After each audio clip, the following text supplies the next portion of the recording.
This is the village of Karatsu in the kingdom of Baltio. The young hero Zyolith lives there. There's nothing here but mountains, mountains and more mountains. All you can see here are mountains. Special products from the village are simple magic stones and the skins of monsters and magical beasts that appear near the village from time to time. Once you see the beauty of this region, you'll immediately stop noticing such small things. The blissful silence was interrupted by the whistle of a flying stone. Rise, Zyolith's childhood friend, demanded that he not slack off. The protagonist reminded her not to throw stones at people. Suddenly someone said that Zio would not die from such. A long knife flashed next to his head. Fam, another of our hero's friends, had thus decided to completely dispel his drowsiness. Now he was finally awake. On the other hand, why did the girls show up here? It turned out that they wanted to learn magic and swordsmanship from him. He agreed to teach them. Fam was beyond excited, and it was evident from her big eyes. They were beaming. For a 13-year-old girl, this is really something, thought Zioni. Fam claimed that in a few years, those eyes would make the enemy surrender even before the battle. Zioni remarked that such a tactic was very good, thus praising Fem.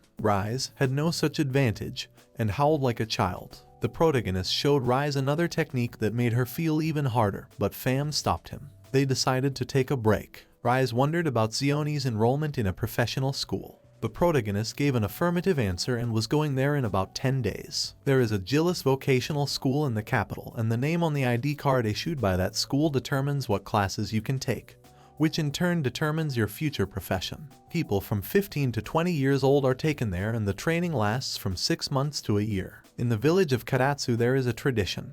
All those who have reached the age of 15 go to this school. There were only 10 days left before he left, and Gillis is very far away from here. This kept Riza uneasy. Zio encouraged that he could come home while he was studying. Moreover, Fam was a bit curious what title he would choose. Zioni is very good with sword and magic, and could become a paladin or something, or even a magical swordsman. Maybe he could even get the title of hero. But he didn't plan on getting such a difficult job, for he would work himself to death. He just wanted an easy job where he could sleep all day. For this, the girls reproached him for being lazy as ever. There is no such rule. Pick the same job that is written on the label. It happened. You can get a different job from the label if you want. You're just not trained to do that kind of work. Fam was confident that Zyolith could become the first known man from Karatsu, and so consider him a genius.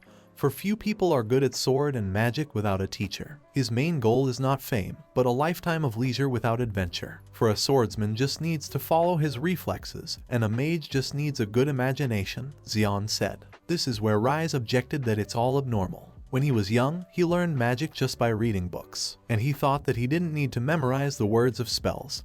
He thought the words of spells and magicians came by themselves. He realized that there were few people who could use magic. He kept it a secret because he didn't want to be picked on. His friends knew the secret and would not reveal it to anyone, knowing how lazy he was. The training was the last one. Zio said. Rise hoped that the training would continue when he came. An awkward silence hung. Is it really necessary to say that, since it's so awkward? Xion thought. Rise diffused the situation by making a promise that he would send some letters after settling in to celebrate without him. 10 days later, he set off on a journey that took 20 days. Gillis capital. The capital was very crowded. Move faster, a voice called out. The protagonist saw the brand of a slave on his shoulder, and when he looked closer, he realized that there were a lot of them. Just as he thought, it was so different from the village. He had to pull himself together and just find an inn to stop and prepare for tomorrow. He was met by a stranger, thinking that the hero looked like a slave trader. This assumption struck him as funny. A slave trader is a job that uses tricks to turn people into slaves. It's a job for bad people. Xion didn't consider himself a slave trader. He would never get such a job and just went to sleep. Next day, it turned out that there are a lot of half-humans in the capital. It's normal here. From the dialogue between the two people, it was clear that it was easier to commit suicide than to become a slave trader. Looks like everyone hates them here, which is to be expected, so thought the protagonist. A microphone sounded. Nuris introduced herself as the examiner. She explained that all the students were in an equal position and asked them to stand in front of the divine crystals. Now it was necessary to take the identification cards and hold them in front of them for a couple of seconds. The card would become hot and turn from black to white, then it would be ready. Next, you would just have to place the card in the divine crystal and touch it. When the crystal lightens, your profession will appear in your mind. There may be more than one profession, in which case, you need to choose your favorite and report it. Your profession will be shown on the card, but if there is no desire to show it, you can hide it. Now everyone needs to line up to start the exam, said Nuris. The two strangers were heatedly discussing their results. One of them had gotten a knight, the other was very jealous of him. Xialith didn't want a difficult job, it wasn't for him. As expected, there were many different species here, thought the protagonist, and suddenly he saw a beautiful elf woman and was mesmerized by her. The word next was heard. It was required to say your name, age, and where Xian was from. Next was to place your card and place your hand on the crystal. The first title is Hero, the highest title that appeared 400 years ago, during a great battle between humans and demons. The protagonist considered it dangerous. Besides, these heroes have not been around for 400 years. If someone found out about it, he would be sanctified by those people from the church, and then freedom will not be seen. The second title is Demon Emperor, the strongest among demons. The title appeared during the war between humans and demons. The only one who received this title is Van Varusta. He united the demon clans into one. This title is not only for demons, but he will betray his humanity. Next, the third title is Great Sage. Great Mage for the elves, appeared 400 years ago. The first and last to hold this title was Elston Frido. It became clear to Xian that this title was only for elves. He wanted something normal, plebeian, carpenter, or serf. Further, fourth title, Slave Trader. The ability is the magic of slavery. With it you can put the mark of a slave on someone and subjugate them to your will. One big no, said the protagonist, trying to convince himself that he didn't look like a slave trader like that stranger said. He's definitely not going to choose that title. Next, something else is needed. Nothing else came to Xian's mind. The best of human heroes, strongest of demons, Demon Emperor, best of elves, Great Sage. And last, a job for the worst, a slave trader. He couldn't choose anything. He was called out. The girl asked if he was finished. Since there were people waiting behind him, he needed to make a choice faster. The girl suggested choosing a plebeian or a bandit or a pirate, for there was nothing wrong with choosing a plebeian. About 10% chose a plebeian every year. The main problem was that he didn't have that title. He should definitely make a choice. Whatever it was, it would still be hell. Suddenly, for the protagonist, Palest expressed a desire to become a slave trader. It was that beautiful elf girl he had met before. If he chooses to be a slave trader, he will be with this beautiful elf girl together. He shouldn't think about such a title, need to keep his emotions at bay, but Palest was determined. And so, driven by his emotions, he chose the Slave Trader, Golden Lion Welsel class. This is a class for students who have obtained rare professions such as hero, knight, or mage. There are very many students of high social status who receive special education here. Although for him, an ordinary humble commoner. Suddenly, Zio was distracted from his thoughts by two unfamiliar girls. The one with blonde hair started first. What's someone like him doing here? Did he definitely come to that class? Following the blonde-haired one, the second one began to say that this was the Golden Lion class. It was only for the chosen ones. The main character is always being harassed. One couldn't help but ask, what's with the tattered clothes he's wearing?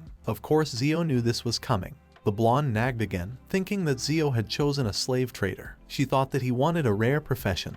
That's why he chose a slave trader, who are loved so much. Isn't it the perfect profession for a redneck who wants to become significant? For the record, choosing the profession of slave trader was not Zio's desire. The elfess abruptly stood up and slapped her hands on the table. She asked for it to stop now, for it would only embarrass him. Social status meant nothing here, all students were equal. Tension hung in the air. The blonde-haired one asked the elf what was the problem. She thought Zio wasn't just a redneck, he was also a slave trader. There was no way a slave trader could be on the same level as those with titles like nobles or knights. The elfess asked if they considered the profession of a slave trader to be low. They did. The elfess showed her card to the blonde-haired woman. It confirmed that they belonged to the same high class. The blonde's eyes abruptly became confused, and Zio only wondered why. Professions: priest, knight, mage. The main profession was slave trader. There were 3 other professions too. Impressive, thought the protagonist. Why did she choose slave trader as her main profession? Ain Nuris Glory's class teacher suddenly appeared.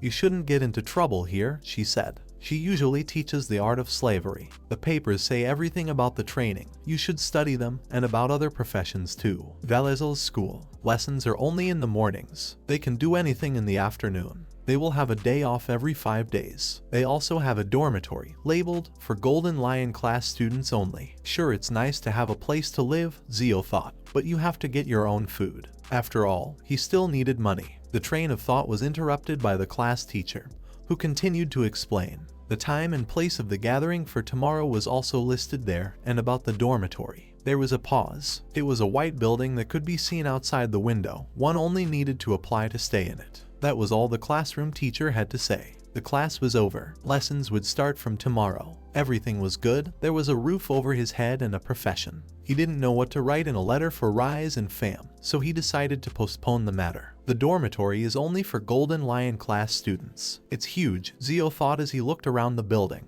There was a familiar silhouette standing at the entrance. She's going to the dorm too, the protagonist thought. Zio decided to greet her and introduced himself. The elven woman asked what class he was from. She introduced herself as Palest and asked for no thanks, thinking she hadn't done anything that meaningful. Zio was glad to make the acquaintance. The elfess simplified her name to Patty, that was what her friends called her. Zio asked Patty, since she was here, would she be staying in the dormitory? The elfess agreed. After asking his name again, she offered to go to the dormitory together. There was a woman in the hall. She asked the guys if they had come to check in. She had been warned about it by the class teacher. She clarified the names and said that she had already chosen their rooms, asking them in advance not to complain. Zio got room 703 and Palestes got room 704. The landlady handed them the keys. The protagonist wondered if that didn't mean, are they neighbors? They don't separate boys and girls. Is that normal? Zio was confused. Isn't it dangerous for young boys and girls to live together?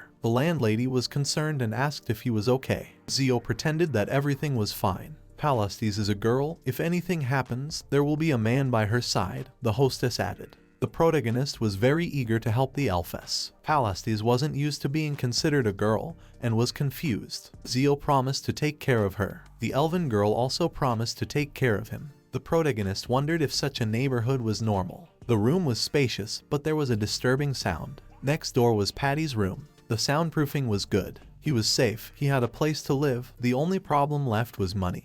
He needed to find a job where he could make a quick buck. There was no other way out. Zio went to the guild. He tried to draw attention to himself and a girl came out to him. She welcomed him to the Adventurers Guild and offered to help. Zio came to register. The girl's face seemed less than friendly. She began to explain the ranking system. The lowest F, the highest S, with rank C starting to be called for emergency assignments. One could take assignments above or below their rank. To increase rank, you had to complete a special task. If you complete a task you can't take, you only get half the reward. Doing that didn't raise your rank. This was beneficial to Zio. He wasn't going to increase his rank and get emergency quests. To register, he needed a card and some blood. With the profession of a slave trader, being an adventurer didn't make sense. It wouldn't affect anything, but it was necessary. Children and convicts were not accepted. The girl picked up a card. Slave traders were rare in the guild, and Zio was offered to hide his profession. He accepted. The girl had been in the profession for a long time,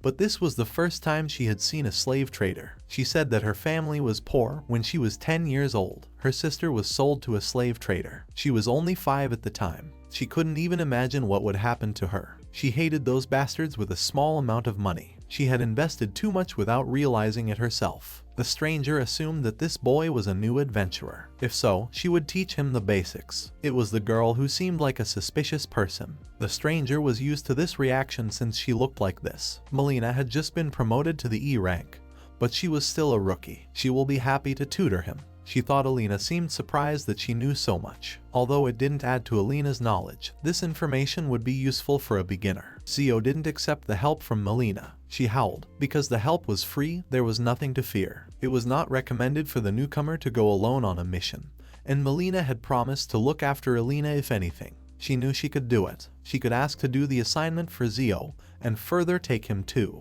The protagonist hadn't heard anything about it. They would apparently work together. Since the assignment was from the guild, it couldn't be refused. Zio seemed to be in trouble. It was already late. They were supposed to meet tomorrow. The next day, this was all getting dangerous. When they met, Patty asked what they were going to do today. The teacher said most of the lessons for the slave traders were about ethics. They only had 6 months to train, so they don't have time for regular training. For this reason, Nuris preferred practical lessons. She wanted them to understand what it meant to be a slave trader through real-life experience. Today they will go to the slave auction. Slave auction. It is a place where slaves from all over the world are sold and bought. The place is hidden, so an ordinary person won't find it. This was unexpected for Zio. They had to concentrate on practical experience. Nuris offered to buy a slave, if of course they had enough money. This place can't be revealed, and if someone tells, it will be added to the wanted list and hunted all over the country. Lives will be ruined. Zio was frightened. Nearest suggested in a calm voice to go to the auction, and Ziolith was very excited. After all, the slave auction is a top secret event. That's why its entrance is hidden in a densely populated residential area. The very same house appeared up ahead. Nyrus knocked on the door. The door was opened by a young man. He gave a questioning look. Zio thought that this young man looked dangerous. Perhaps he is also a slave trader. The stranger said that it had been a long time since he had seen Nurse. Perhaps it had been 4 years. Nurse greeted Datsu. Datsu, seeing the newcomers, assumed they were this year's students. Nurse confirmed that they were, and they would now be tutored. Datsu asked that it be granted to him and invited everyone in. Zio found Datsu much friendlier than he had assumed. Datsu pressed a brick in the wall. A secret door opened. The protagonist was shocked that the secret door opened. Someone suggested to go. Datsu informed everyone that he was on watch, so he couldn't escort everyone inside. Nyrus went forward. Nyrus warned that in the worst case scenario an explosion would go off at the entrance. They should be prepared for that. The door showed up ahead. They would soon be there. The place looked like an auction hall. Nyrus noted that the room was clean, extending her AID to the auction employee. The employee presented them with a catalog of today's items. Zio opened the catalog. There were 40 slaves today. It seemed like a lot to him. Nyrus asked them to sit down and watch the auction. She would explain everything if there were any questions. One only needs to ask. A bell sounded. The auction would soon open. Everyone was asked to get ready for the auction to start. The first lot started at 100,000. He killed his previous owner in the Salatin province. The slave had just been convicted. The auctioneer invited bids. Only 100,000. He urged those present not to hesitate to bid, describing the slave as capable and physically developed. Zio noticed that no one was bidding. He wondered what would happen to the slave if he wasn't bought. Palest said the slave would be sent to the mines. The protagonist was shocked. Nyrus told that those who were not bought would be exiled to the mines, where they would be forced to work to death in horrible conditions. Zio tensed up at the mere thought of it. The price of 100,000 for such a slave was not high, but still no one would want to buy him. After all, he had killed his master, Nyrus explained. The clang of a hammer rang out. The time was up. Now this slave is rejected. Now the next one will be brought in. The next one was a girl from the Beastmen race. The price for her started at 500,000. Zio thought that this girl had very big eyes. There were many people willing to buy her, so the price only increased. The protagonist was surprised by such enthusiasm. Nyrus explained that there was always a demand for people like this girl. Therefore, a price of over 1 million was possible. This girl was lucky. She was bought by the masked madam, where they are trained and then sold as maids or butlers. Zio really hoped that the girl wouldn't be sold as a slave. The next item was an exclusive. Its value was clearly high. A young elven girl showed up, with the first bid starting at 1,200,000.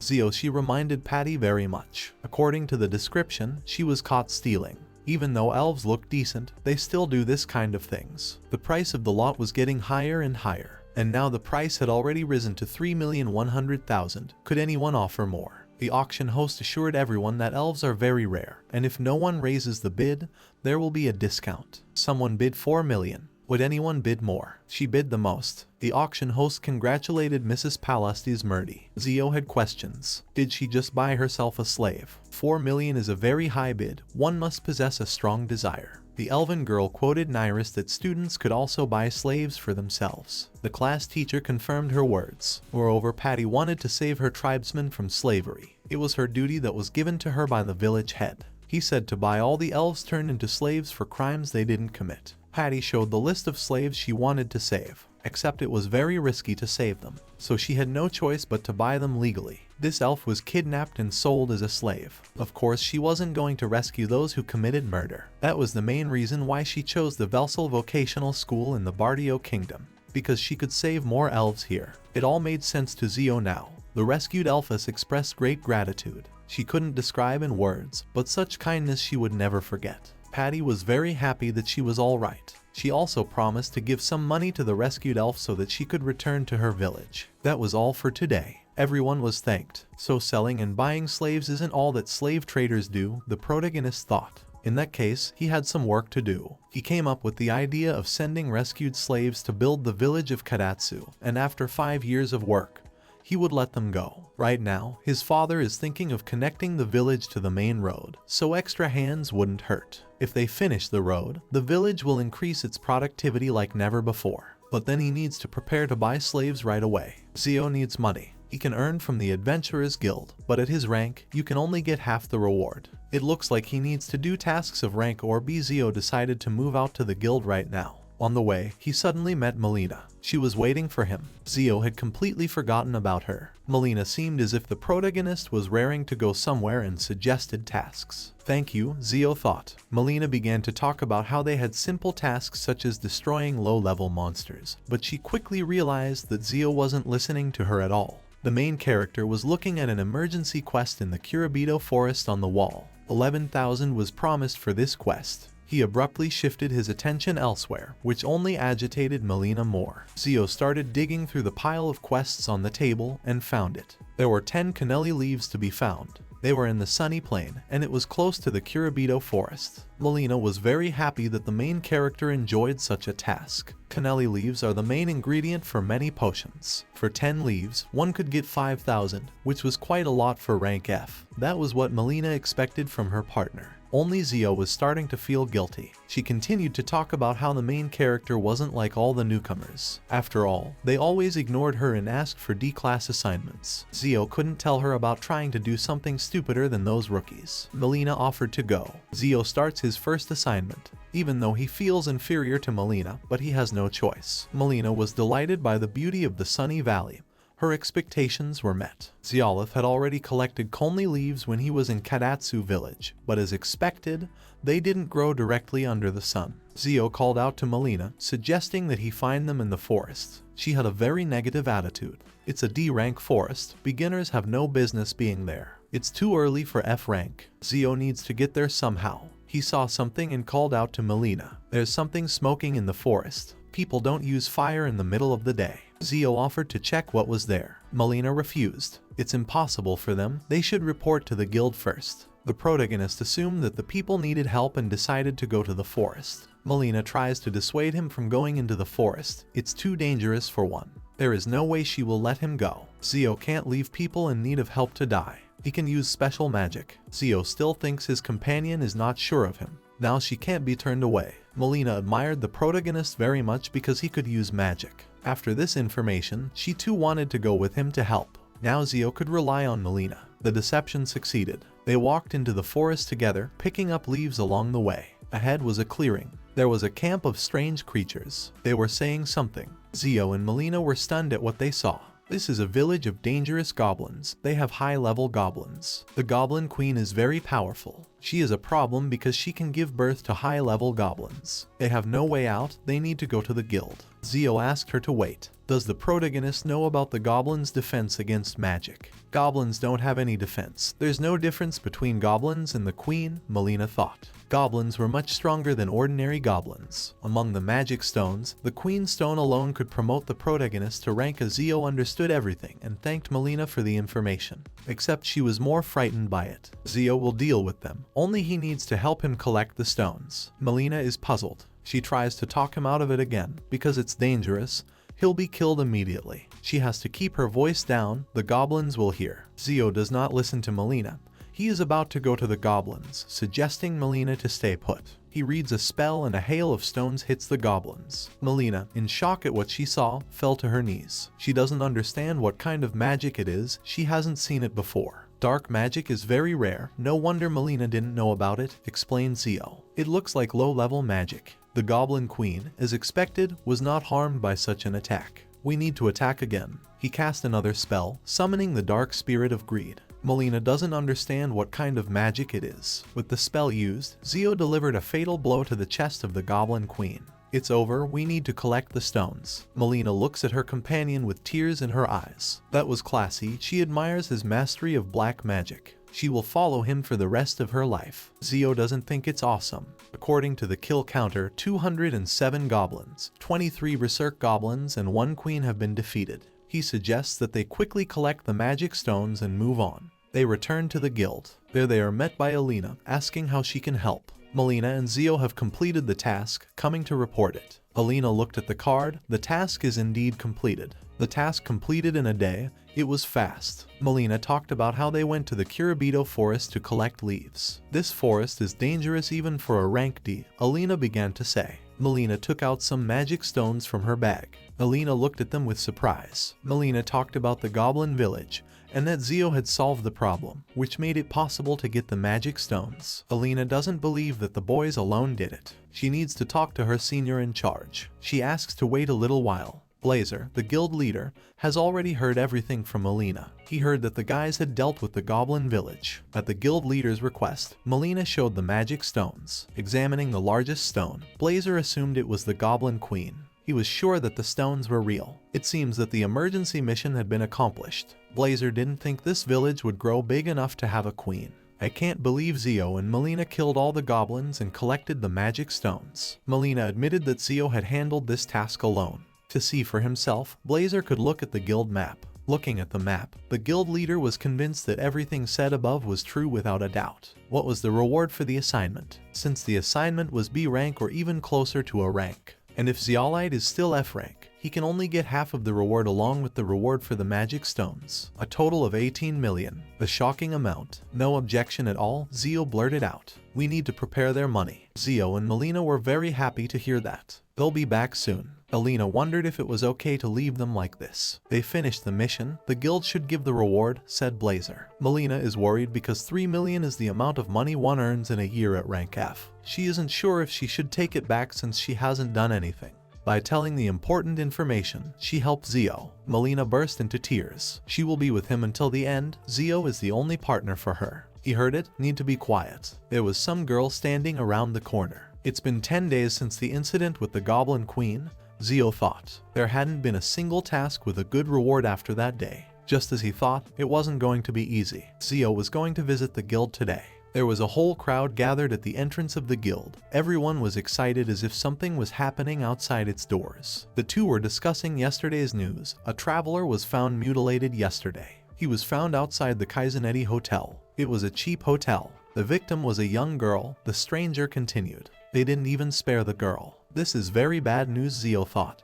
He should be more careful. He decided to warn his companion about it. The girl from the guild asked to come along with her, which only made the protagonist more wary. She led him into an office. The stranger greeted Zio and introduced himself as Ubenta. This person was the vice president of this guild. After the handshake between the protagonist and the vice president, Blazer entered the conversation, indicating that there was a problem in the guild. Zio listened with excitement. Ubenta asked the protagonist where he was last night. Zio was surprised and replied that he had returned to the dormitory after finishing his classes. Then, what after that? Continued Ubenta. Did he go anywhere else after coming to the dormitory? Zio answered by saying that he was in the dormitory all the time. Blazer was certain that the protagonist was not guilty of anything. There was still a possibility that it was a lie, the vice president continued to think. The guild leader didn't think Zio was a liar, after all.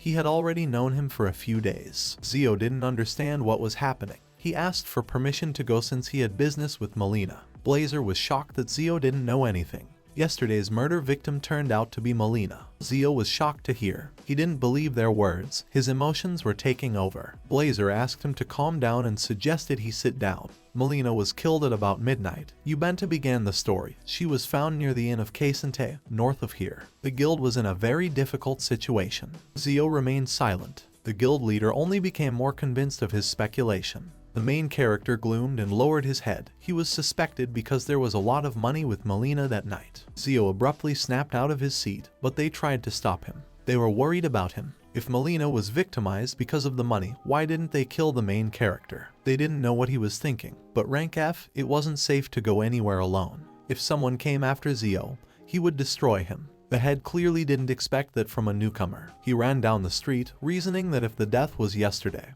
he could still use magic. He had to hurry. The inn was somewhere close by. He stopped abruptly, in front of a bloodstain. It looked like it was the scene of a murder. Zio remembered Molina's smile and focused on the result. He cast a spell, Zeal Crystal. Molina's ghost appeared from the bloodstain. He asked if she could speak. Molina was surprised to see her friend. Why was he here? Is she still alive or is this the other world? Zio gave a negative answer and offered to look at herself. She's ghostly, so she's definitely not alive. The questions only became more and more. Zio said that it was dark spiritistic magic. This magic will allow Molina to stay in this world, but only the protagonist can see her. She was shocked that Zio could even do such a thing. As expected, he is a genius. She wanted to know why Zio was here. After all, she could only stay in this world for a short period of time. That's not how you resurrect the dead. He knew that. He needed to find whoever killed her and pay the killer back what he deserved. Zio wondered what gender the killer was. Male, Molina began uncertainly. They were commanded by a beautiful girl, and there were 3 of them with her. From her equipment, one could tell that she was of a high level. She had swarthy skin, green eyes, pink hair, and light armor. Zio had never seen those faces before, which could only mean one thing, that this person rarely showed up at the guild. Perhaps it was worth asking around. Molina's soul could only stay in this world for a couple days at most. Time was short. The answer came from Molina. She suggested to go to the information merchant. Of course, it cost a lot of money, but they would definitely get the information. There was no time to delay. They would go to this merchant. They walked down the dark street. On the way, 2 girls suggested Zio to have some fun. To his disappointment, the merchant was located on the red light street. Outside the door was a bar. Behind the bar sat a guy drinking alone. Zio walked determinedly toward him. The guy looked questioningly at the protagonist. He was clearly not happy to see such a young teenager. He also didn't like the way Zio approached him. Zio offered 1 million for the information he was interested in. He was now ready to talk. The merchant was surprised at this condition and was willing to answer questions. Zio told the whole point. The merchant, after thinking for a while, suggested that based on Zio's description, the wanted person was a girl named Nyasha. She is a rank B adventurer and was known as a vicious and bloody girl. She is very dangerous, likes to spill blood, and causes trouble everywhere. Zio inquired about the possibility of meeting her. The merchant told him that she can be found in the Quabar arena west of this place. She not only watches blood but also places bets there. There should be a big tournament tomorrow. She should be there. That was enough for Zio. There wasn't enough information for that amount of money. The merchant started talking excitedly. Zio simply asked not to be called a child in the future. As he left, he thanked the merchant. The merchant followed up by adding that Nyasha was a very strong mage. That was enough information for Zio. The tournament is tomorrow, and it was already dark outside, and the protagonist decided to go to the dormitory, offering Molina to go with him. But was it only normal? The next day they went to the arena. It was impressive in its size. Molina was very worried that Zio didn't let her lie down with him at night, because she was so scared. From the overly realistic penetration to the hand, Zio blushed. Even if Molina was a ghost, it didn't mean he could let her into his room so easily. Zio suggested going to the scribe's room since the tournament was already over. Molina didn't understand why they had to go to the scribe, since they could just look for Nyasha here. If they liked to place bets, they would go to the clerk's office after the tournament was over, Zio explained. Molina understood now. They saw the scribe. The protagonist asked his companion to find among the people those who resembled Nyasha and her minions. Molina exclaimed. She recognized the guy who had massacred her. They decided to follow him. He was headed somewhere. They met the whole gang. Nyasha thought that Zio had followed one of her boys, so she asked if there was a case for her. And yes, there was. Zio wanted to know who had killed the adventurer 2 days ago, outside the Kaizente Inn. The murder near the Hotel Cassiente. Nyasha began to remember. She remembered and clarified who he was to her. After a pause, Zio realized that she did not deny the murder. The henchman offered to hang Zio. The knife-wielding bandit wasn't very fond of cutting up girls, but it was the opposite with guys. The other couldn't understand it. Zio wanted to understand the knife bandit's involvement in Molina's death. The bandit thought it was funny that she was wearing bandages. Why did Nyasha kill Molina? Zio wanted to know the truth. Was it that important? Replied Nyasha. She just saw a girl carrying a huge amount of money to the storage guild. Thanks to that, she got the money and had fun. Was the killing just for money? Said Zio coldly. Oh sacred blind puppet, he shouted an incantation. Nyasha only had time to frighteningly call out to the boys. The bandits underestimated Zio and just wanted to play with him. The swordsman threatened to cut off his legs. The protagonist was as if motionless. The swordsman took a swing. Blood spattered everywhere, and a groan sounded. The swordsman hesitated. The second bandit screamed a wild howl. The knife-wielding gambler sat limbless on the ground in a pool of his own blood, screaming about his legs. Nyasha is in a stupor. What's going on? The swordsman is driven by an unseen force. He tries to justify himself. The bandit can't control his body. He takes another swing and kills the bandit without legs. The swordsman screams helplessly. He doesn't realize what is happening. Zio is asked to stop. Everyone is puzzled as to what is going on right now. Zio decides to explain everything. He controlled someone else's body only for a short time. It was high-level dark magic. Nyasha tries to understand what was said. She threatened Zio. Joking with her was not good. She thought he was just a kid who didn't realize what he had gotten himself into. Nyasha made a swing, and in an instant was right up to the protagonist. Breathing hard, she stood in front of him. But what was her surprise that the blow was blocked. Zio squeezed her hand even harder. Nyasha's face twisted in pain. He grabbed her head and continued his spell. Let the soul from the body be reborn as it always has. Nyasha helplessly tried to understand what he wanted to do and what kind of magic it was. Zio continued, "O peaceful soul, succumb to the darkness and defy the nature of creation. Ignite a pair of souls." He was losing his strength. Nyasha begged for forgiveness. She confessed to the murder. Promised to do anything if the protagonist forgave her. Zio will never forgive a murderer. Nyasha's soul is about to emerge from her body. Darkness. She squeezed her eyes shut, and when she opened them she saw her body in front of her. Zio had just pulled her soul out of Nyasha's body. She didn't want to believe it. The protagonist continued his spell. For this empty body, Zio grabbed Molina and with all his might, placed her soul into Nyasha's body. The spell was completed.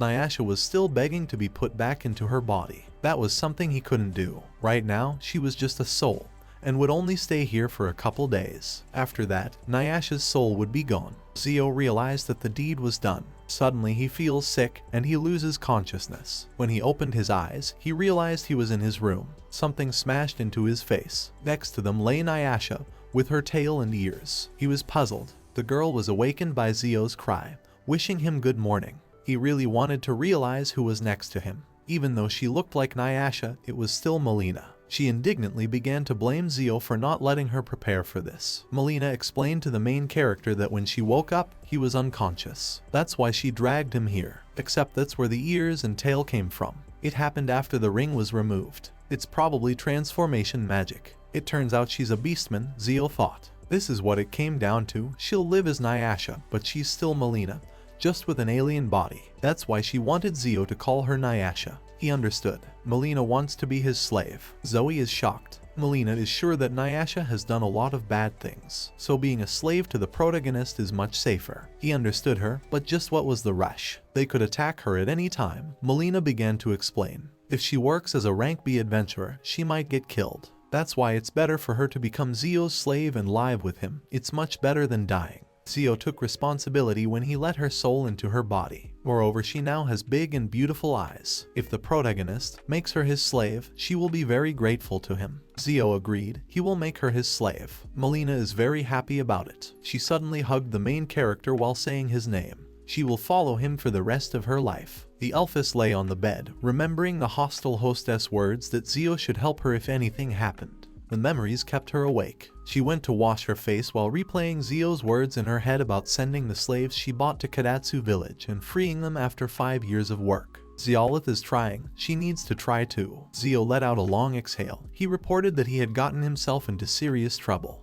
Nyasha confirmed his words. As of today, she is his slave. She suggested going to the slave trader to make a contract as early as possible. Zio can do it himself. Nyasha started talking strangely. He had just changed her voice with magic. Who is her master really? Zio inquired about the preferred place to place the slave seal. Nyasha chose a place for the seal at the back. The wish was granted. The perfect seal was placed on the shoulder blade. Now they need to go to the superintendent to get permission for the slave to live here. Zio hates attending his class after this. Palest peeked out of the door of the next room. Zio didn't expect to see her. He was dumbfounded by her appearance. The elfess didn't expect to see him either. They met at the worst possible time. The newly minted slave girl greeted Patty. Zio tries to find the words to talk about his slave. Patty is furious. She doesn't understand what's wrong with this girl. Nyasha introduces herself as Ziolith's slave. She is pleased to meet Patty. The elven girl is puzzled. If she is his slave, does that mean they were engaged in obscenity in the room?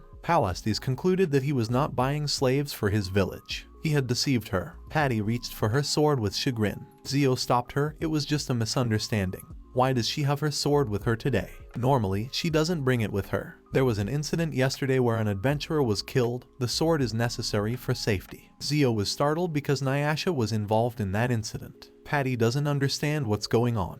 Nyasha was the adventurer. She was attacked and lost her memory, but Zio saved her. Usually, that's left to the guild. It seems that Nyasha had caused a lot of trouble for everyone before her memory loss. That's enough to die. That's why she became Zio's slave. It's safer that way. Zeolite's defense is better than the guild's defense. That makes very little sense. Does Nyasha really think that the master is stronger than the guild's men?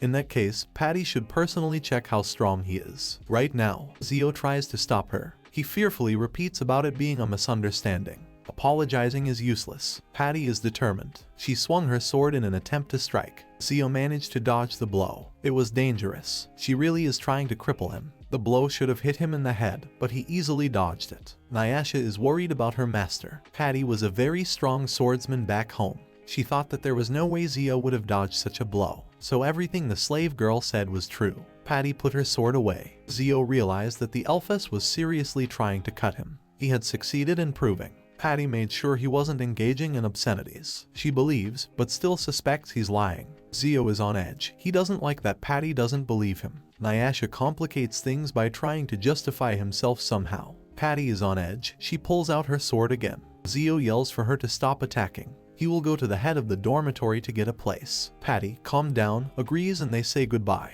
Nyasha is very happy that the superintendent gave them approval. Zio is concerned that she was watching with a smirk. Patty wonders what he is going to do. Is he going to go with Nyasha to the slave auction? What will he do if Nyaris doesn't allow it? Nyasha will not leave her master. Then Zeolith can't go to the auction without permission. But he wants to go there today. Suddenly a girl greeted them. It was the class teacher of Ain's class. She asked about the girl with cat ears. Ain doesn't think Zio can be taken as a slave. Is she a permanent slave? Nyasha is a temporary slave, so the leader's answer was in the negative. Only permanent slaves can go to the auction. Nyasha doesn't understand. There are two types of slaves. The owner of temporary slaves can turn them into permanent slaves. Since it's okay to sell and buy slaves, most of them are permanent. But temporary slaves are under contract and can only belong to one owner. A temporary slave like Nyasha is not allowed in the auction. Nyasha understood. It's just that she has to become a permanent slave. Zio, Patty and Ain are dumbfounded by such a suggestion. Did she understand what was said earlier? She wants to become a permanent slave unless her master plans to sell her. Zio had no intention of doing so. It doesn't matter, we need to hurry. There will be trouble if they are late. Zio put his hand to his forehead. He used magic, making Nyasha a permanent slave. She was very happy because now she could go to the auction.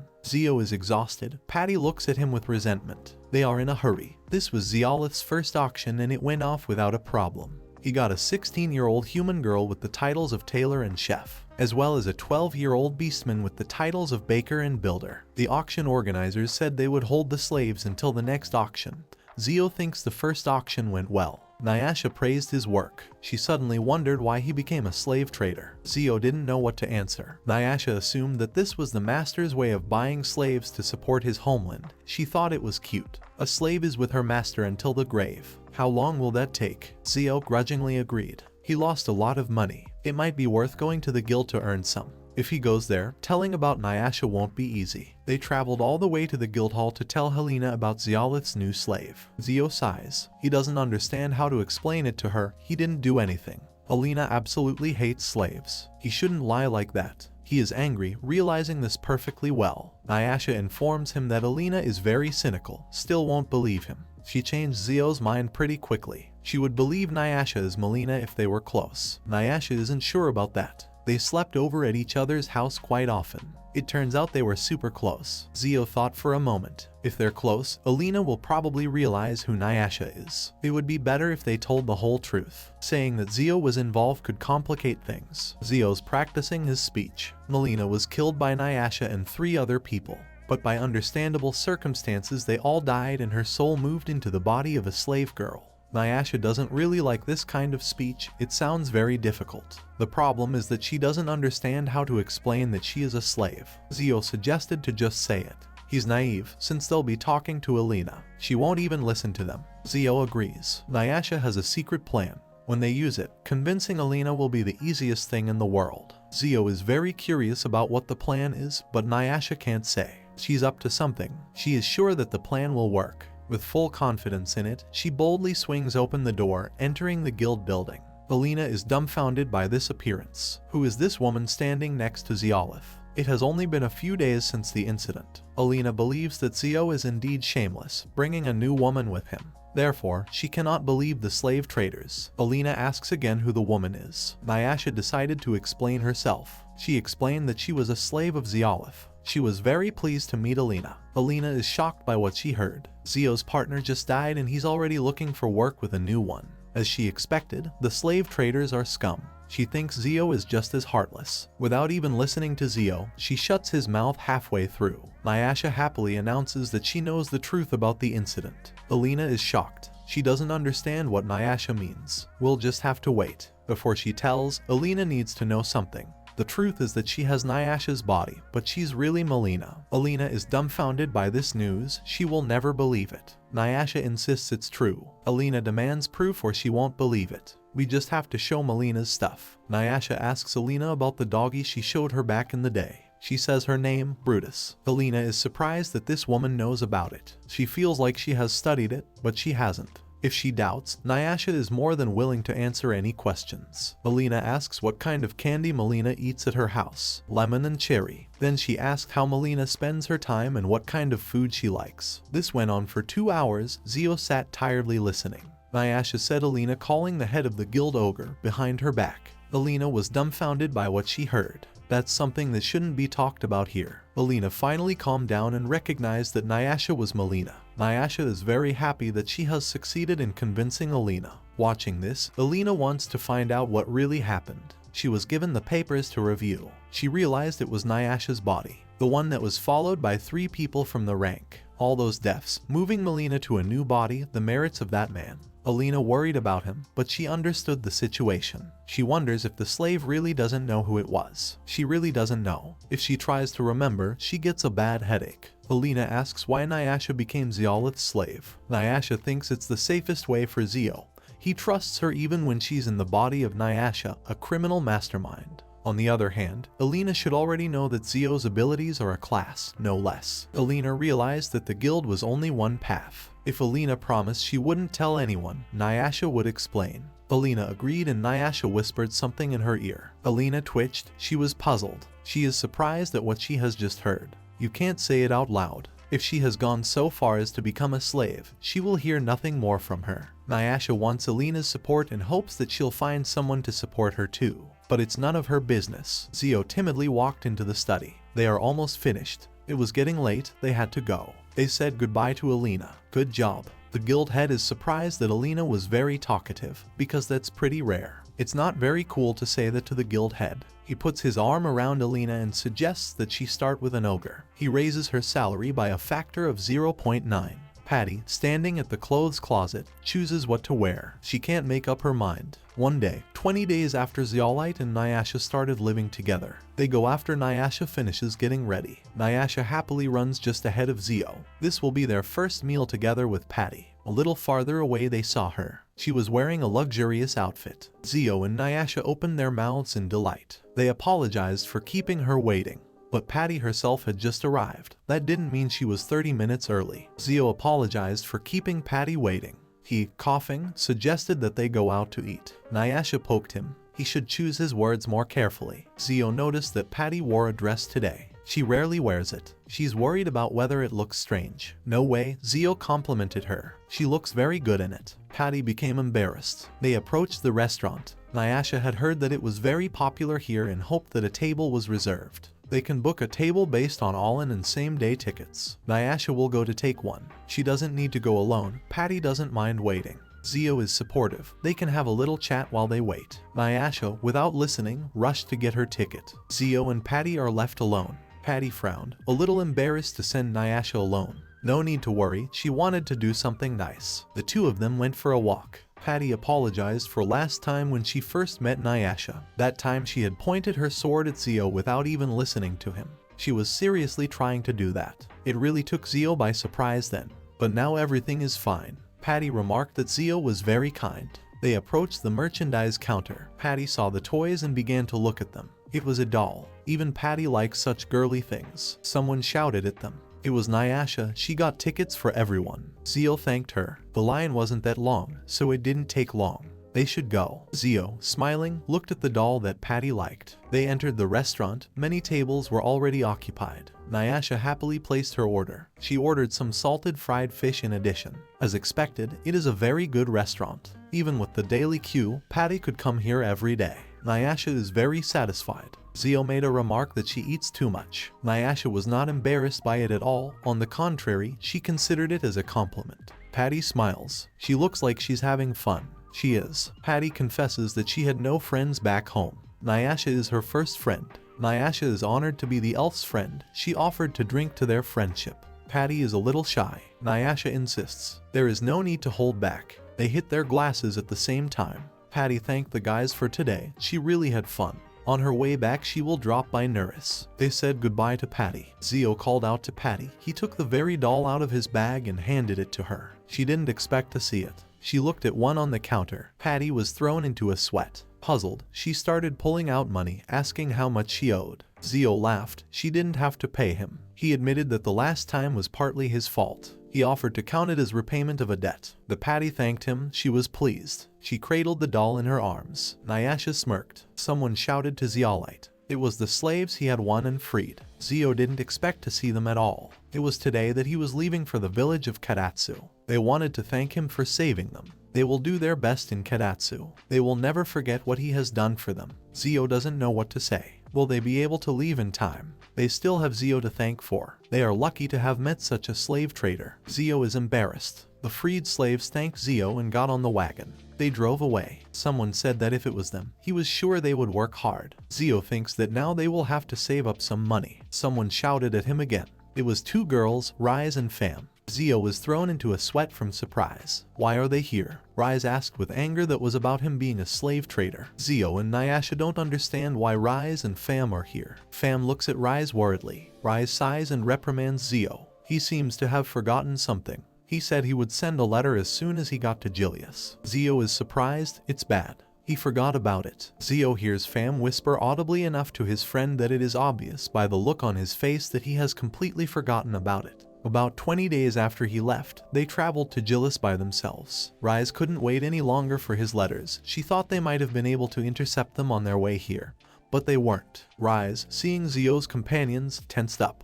She didn't understand why he was serving these beautiful girls. Patty asked Zio about the two strangers. Rise is not satisfied. She doesn't think they should be asked about it. Zio introduced Palest's Murdy and explained that she was his high school friend. Rise calmed down a bit. He then introduced the blue-haired Rise and the blonde Fam. These two were his childhood friends. Palestes asked to be called for short, Patty. She explained that she was training with Zeolith to be a slave trader. The girls gasped in surprise. Rise demanded an explanation as to why Zio had become a slave trader. Zio is confused. Should he tell them about his title? They could make a big deal out of it. Nyasha noticed that he turned pale. He grudgingly asked her not to make things worse. It was written on her face, "Leave it to me." Nyasha approached Zio's friends. She introduced herself as Mr. Zeolite's slave and informed them that she lived, ate, and slept beside him to serve him until death parted them. Rise became uneasy at such news. Zio is angry at Nyasha, for he asked her not to make things worse, but she made things worse. Fam isn't happy about the news either. The girls can barely stand on their feet, their legs are shaking. They are about to leave, but someone stops them. It's Zio. He's trying to explain some circumstances they don't know about. Fam turns around and barks at him. She thinks it's perverse and it's inexcusable. Zio asks him to listen. He stands still, not intending to follow them. Since they don't want to talk, they'll keep quiet until they change their minds. Just have to wait a little while. Anyway, he more or less knows where they went. They'll talk later. Nyasha wants to help him. They went in the direction the girls had gone, but they were nowhere to be seen. Now that he thinks about it, the difference in scale compared to Karatsu is staggering. Nyasha is concerned. Does he know exactly where the girls went? Strange, he was sure they would want to go out to eat. Even if he knew that, there are about 20 coffee shops in this neighborhood. Zio wondered if they might have to go to the information merchant again.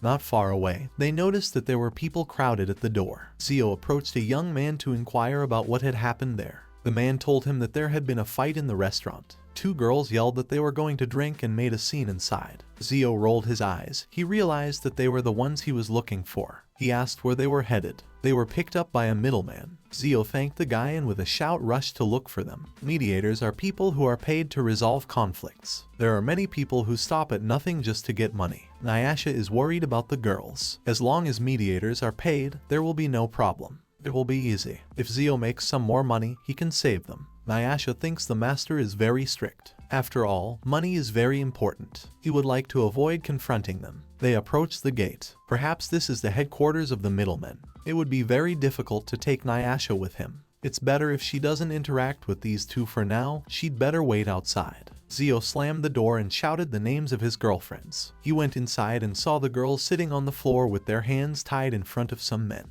Zio was angered by what he saw. The girls noticed their friend. They are concerned. The guys turned towards Zio. One of them with a smirk asked who he was. Ziolith came to set the girls free. They seemed to have caused them trouble. He brought with him a sack with a prepared sum of money. The younger stranger asked why he was here. Ziolith had come for the purpose of lending them money. It seemed strange for him to be so young. Fam, unlike Rise, realized that Zio was trying to get them to borrow money from him. After all, he was interested in their bodies. The boy declared that this was a lie. Anyway, there's 300,000 here, so they can take that money and let them go. The man has no idea who he is, but since he has the money, he will gladly accept it. Rise didn't want him to give money to these assholes. The man just made up an excuse and stuck his nose in their business. They did nothing, and he kept saying his bones were broken and calling for that man in the suit. Upon hearing such a statement, the man feigned unbearable bone pain. The sore arm that the crazy wench had injured when she jumped on him. The guy in the suit supported the insolent man. It's a very serious injury. The money for treatment and compensation will cost at least 1,000,000 gold. Zeolite didn't believe them. Rise was indignant. After all, it was more than the amount they had asked for earlier. Right now, the guy should have thought carefully. These two were clearly in cahoots, and he should decide how to act. He turned to the man by name to ask if Glad would mind if he took a look at his wounded arm. Not wanting to reveal himself to the bright boy, the man refused and hinted that he could no longer bear the pain.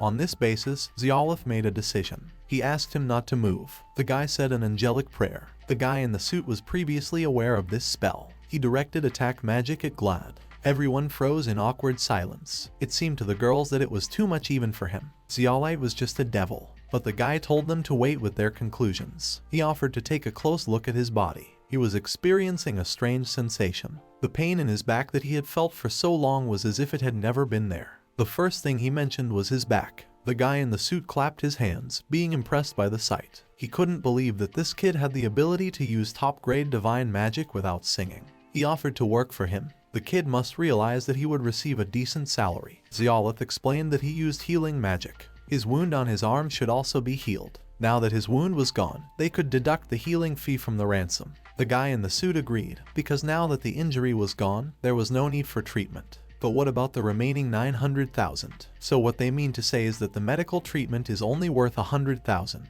Zeolite resolutely refused, even though he had said he would pay just a moment ago. The mediator does business here, so he noticed that if the guy didn't pay for their release, he couldn't take them back with him. The girl turned to the owner behind her back. He was late, and she didn't understand why he was late. Glad recognized Nyasha, who turned out to be a beastman. He demanded that he return the money she had stolen. The mediator was surprised that Nyasha had the nerve to show up here, which was a very good thing. They could repay her favor in turn. The girl was frightened and hid behind Zeolith, hoping to find protection from him. She didn't understand what was wrong with these guys. He assumes that Nyasha's ex did something bad to them. Zeolite explained that the girl was his slave and had amnesia. He has had bad luck with what she did. The men were not going to believe such a story. According to Glad, she stole 300,000 gold he won in a game of chance. Because of her, the middleman had lost over 1,000,000 gold. So he offered to give her to them. He could make a discount for him if he gave it to them. However, it would still be around 800,000 gold. The boy refused again. He wouldn't give him the gold or her. The mediator himself didn't think it was such a bad offer, so Zeolith left him no choice. He snapped his fingers. All this time, in case of emergency, they had been waiting outside the doors. Now it looked like he would have to linger with them. People who go against their agency will be greatly regretted. Now he said to teach them a lesson. Zeolite was forced on the defensive. This little guy was able to defeat them all at once, and leave them unharmed, no less. Even if they were all minnows, the mediator felt that he shouldn't underestimate this kid. However, that was far from all. Help arrived in the form of 2 fighters who seemed much stronger than the previous ones. Another problematic person seemed to have appeared. The mediator cheerfully greeted Mash and Ragger, whom he was expecting. What he had summoned them for so quickly seemed ridiculous to them. Zeolith scrutinized the men carefully. They carried a broadsword, a melee weapon, and a magical object hanging around their necks. The guys couldn't believe that this kid had beaten up the fighters alone. Mash was going to teach him what a real battle looked like. Zeolith picked up a sword that happened to be in his sight. Mash liked this fighting spirit. This was a great opportunity for him to try his best. He suggested fighting outside. They could fight here and no one would interfere. Then the mediator suggested making it a game. If Zeolith could defeat the 2 of them, he would forget about all this. However, should he lose, he will have to take these 3 ladies as payment. Zeolith agreed to such terms. Mash was eager to begin the battle. Zeo realized that he had kept them waiting and promised to do so. He got support from the girls. Some memory of these 2 remained in Nyasha's mind. Mash told Ragger not to hold back. Ragger realized that in fact Mash would be the one to fight, but he also let him not underestimate him just because he is a child. Mash would be counted on to support him. It looked like they were ready. The battle has begun. Zeolith's opponent proved to be fast and strong. He is forced to resort to magic to repair his damaged sword. Mash guessed that it was sacred magic with spells that did not need to be cast. His awareness amazed Zeolith. Nyasha also didn't expect that this musclehead was really so smart. Repeatedly saying their names, the girl remembered them. Those 2 were former S-rank adventurers, and it turned out to be really true. They are indeed former S-rank adventurers. That explains why the pressure that came from them was not like the others. Mash was expelled from the guild for killing an S-ranked little man, as he can see. Now he's a bodyguard at this agency. It's better than those boring things. The opponent was impressed by his sword and magic techniques, and he suspected that the little guy was clearly no ordinary person. The kid calmly stated that he was only a slave trader. Mash considered this to be a deception. He rushed into the attack, accompanied by the clang of swords hitting each other. Zeolith used a scorching time guide. The use of magic and the subsequent complication of the situation only amused his opponent.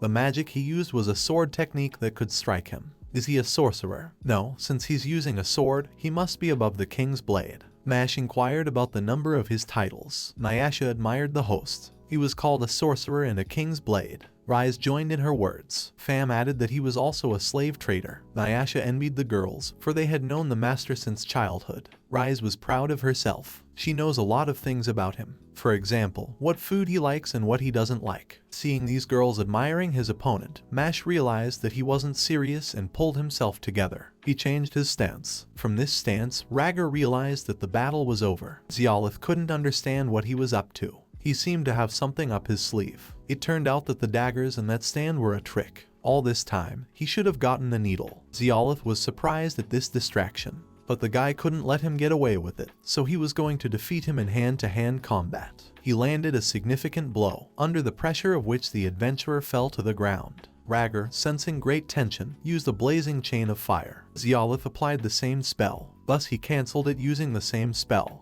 The boy's magic, as it seemed to Ragger, could not be stronger than his. He realized that he could not win alone. But then a voice was heard, declaring that he was not alone yet. Ragger rejoiced, thinking that Mash was alright. But the man admitted that the last one had hit him hard. Zeolith had hit him to keep him barely alive, but it was a former S rank for him. It looks like they underestimated their opponent. Mash signaled to Ragger. They understood each other half a word. Ragger's magic made Mash stronger. He used a fire-type physical enhancement spell. This was the first time Zeolith had seen something like this. The opponent swung his fist from a jump. After missing, he tried again. Mash felt an advantage due to his speed, considering it their trump card. It became clear to Zeolith as he strengthened his body's capabilities and began to make physical attacks. This spell is so simple, although he can't defeat him with it. It would be better for him if he gave up right now. Mash told him not to get cocky just because he dodged one blow. It would teach him a few things. Zeolite knew what would make him regret it. Unexpectedly, Mash realized that he was also using physical enhancement magic. Upon discovering his intention, Ragger shouted to his comrade to immediately move away from him.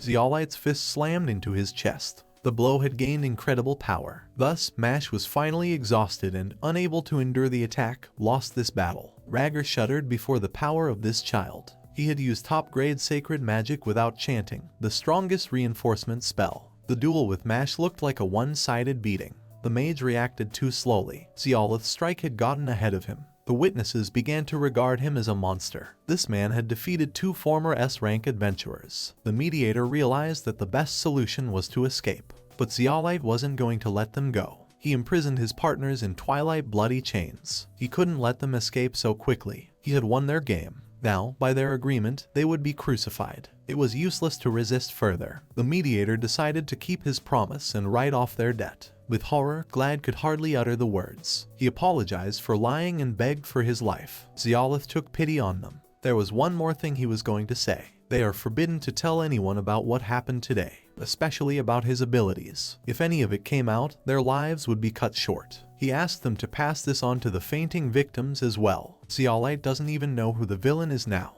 Rise thanked him for saving them. He suggested that the girls go back. Fam hoped he would tell them in detail about Nyasha and his slave trader title when they reached the inn. He may not try to trick them or run away. At the inn, the guy summarized that even if he could pin Nyasha's soul to this body, she was still a little-known bandit, and so her life was in danger. Therefore, he made her his slave and took her under his protection. Rise got into her story and realized how difficult it was for her. The girl was sorry for the misunderstandings. They should be sure that Zio was protecting her. She hoped under no circumstances would he leave her unprotected. Nyasha rather declared that she was forcing him to protect her. Fam still wanted to ask something about Zio's title. It can't be that his title as a slave trader makes him so strong. It must be something else. The girls picked up on her thoughts. Those guys were saying something about holy swords and great sorcerers. The guy realized that he shouldn't hide it from them, but asked them not to overreact once they saw it. The girls looked at the card in bewilderment. Several titles were inscribed on it: Hero, Demon Emperor, and Great Sage. They didn't seem to be in rotation.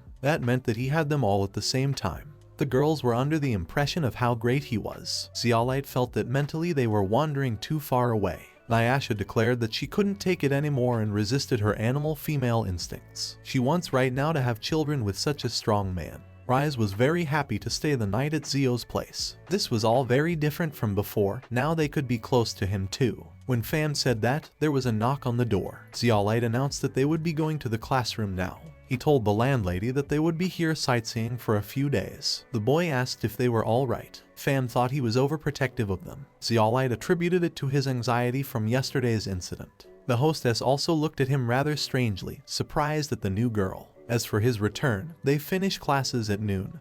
Then they will accept the job application from the guild, so it will be quite late. Rise was surprised that he needed money so badly. Fam took it in her own way. Money is needed to get more women. Zeolith meant it was money to buy slaves. Rise realized that it was very expensive to buy and send slaves to Karatsu to stay there. The boy turned to her with a question. Were they really listening when he spoke last night? He thought she was already having her third dream. Feeling uncomfortable, Rise stated that she had been listening. She is touched that he cares so much about the village. If that was the case, they would be happy to help. Zio kept in his mind the fact that he had become a slave trader not for that at all. He would let his girlfriends help him. In the meantime, they would be safe. With that, he and Nyasha bid them farewell. They visited Alina for some requests. Alina noticed that Nyasha is so energetic every time she sees her. She's about to bring them the request book. Zeolite felt that she had become kinder to them after the recent incident. Fam and Rise were surprised at the number of guild requests that were available now.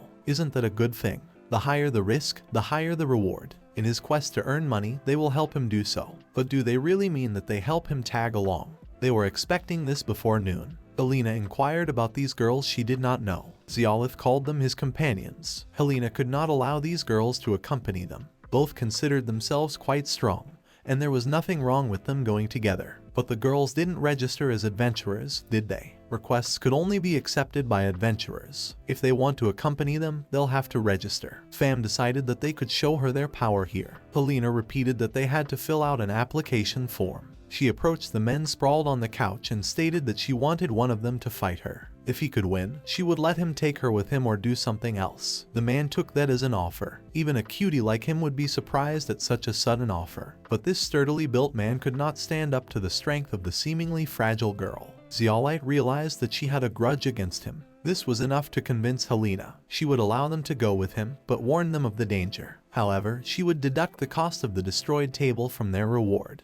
Nyasha told the girls to be careful. No matter how strong you are, if you can't show it in a real battle, then it's pointless. Rise calmly stated that she was worrying too much. Even Alina told her that they were at least as strong as C-rank adventurers. Fam also paid attention to this woman's reaction. It was worth it to show their strength. But Zeolite noticed that the two of them had almost no real-time combat experience. It was exactly as Nyasha said. They must keep their guard up and always be on the alert. Rise decided that they were both worrying too much. Even if something happened, if he used a little magic, it would be an easy victory. Just at that second, a monster that resembles a giant rooster caught up with them. It's a basilisk, and Zio had heard that they were very tasty. But now is not the time to think about food. This became a chance for Rise to fight the monster to show off her abilities and turn it into a stew. Nyasha asked the girl to get out of there, but she didn't listen. At the last second, she learned that it was a B-rank demonic beast. Confused, Rise ran away, begging to save her. That was why Zeolith had told her not to let her guard down.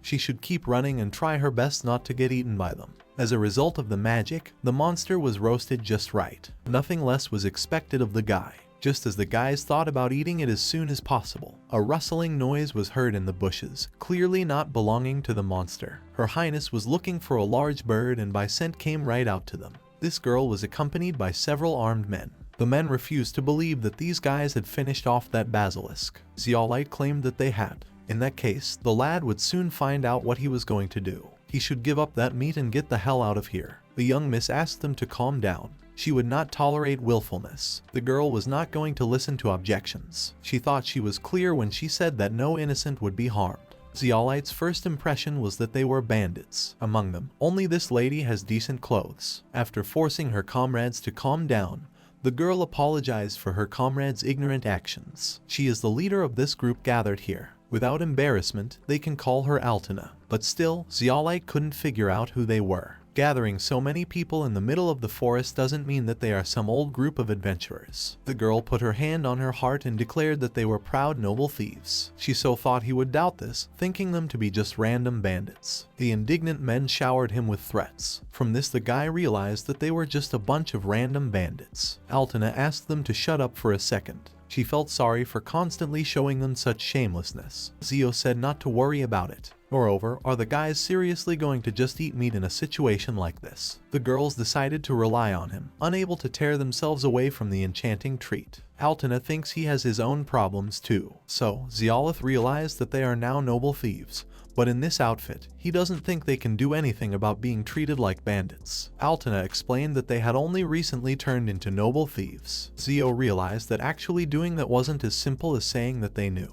But there was a reason for it. Alina started out as an adventurer, but her attempts to rise above the B rank were rather sluggish. She wasn't sure if she should continue in her current profession. But one day, these guys attacked her out of nowhere. She managed to turn the tide and beat them. That in itself would have been fine, but for whatever reason, the title of bandit leader appeared on her guild ability card. But before she realized it, she had become a bandit leader. The girl never wanted to be a bandit, so she is at least a noble thief, and thus she is in the middle of the rehabilitation process of these guys. While they are here, Zeolite decided to ask her one more thing. How exactly would they define themselves as a noble thief? What exactly do the guys do? Just being cooped up in this forest to begin with is strange. The leader revealed that they came to this forest to stock up on supplies and practice to begin with. She wondered what they planned to do. Of course, it's about those who make people suffer, such as corrupt aristocrats, kidnappers, and most importantly, slave traders. They will gladly ignore their humanity and make them suffer. Zeolith realized that he should keep his mouth shut. Then his profession would not be a problem. He has figured out what the boys are doing.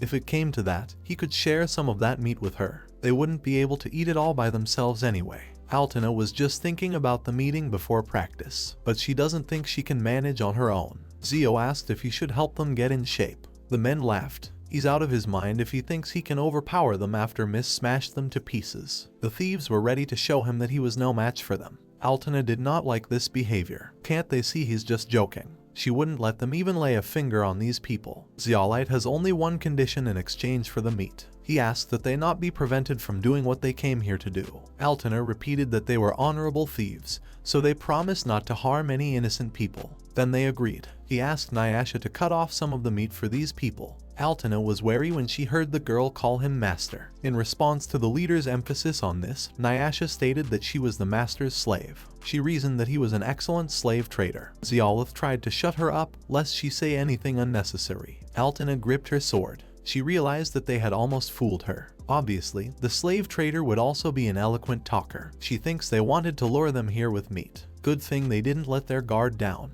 The girl gave the order to bear her swords. Now they must cut off the head of this slave trader. Zeolith knew it would end this way. The boy overpowered the first men who pounced on him, sowing panic. The leader was trying to figure out exactly what he was. It seemed impossible to her that the slave trader was so strong on his own. Zeolith knew it was a little strange, but he was probably the strongest slave trader in the world, if you could put it that way. Alina wasn't about to give in to his vile speeches. Those guys he defeated were about D rank. She would personally show him the power of a B rank. Unexpectedly, the girl received a slap on her butt. He just disciplines her a bit by showing her the difference between their powers. She felt ashamed in front of her comrades. When you're treated like that in front of so many people, it's so humiliating. Zeolith thought that was enough. After all, she already knows that he is now much stronger than all of them. He advised her not to judge people just by their title or how they look. He became a slave trader to free slaves. Nyasha volunteered to explain and ordered to listen carefully to her master's remarkable ambitions. The thieves learned that boss Zeolite was not a bad guy,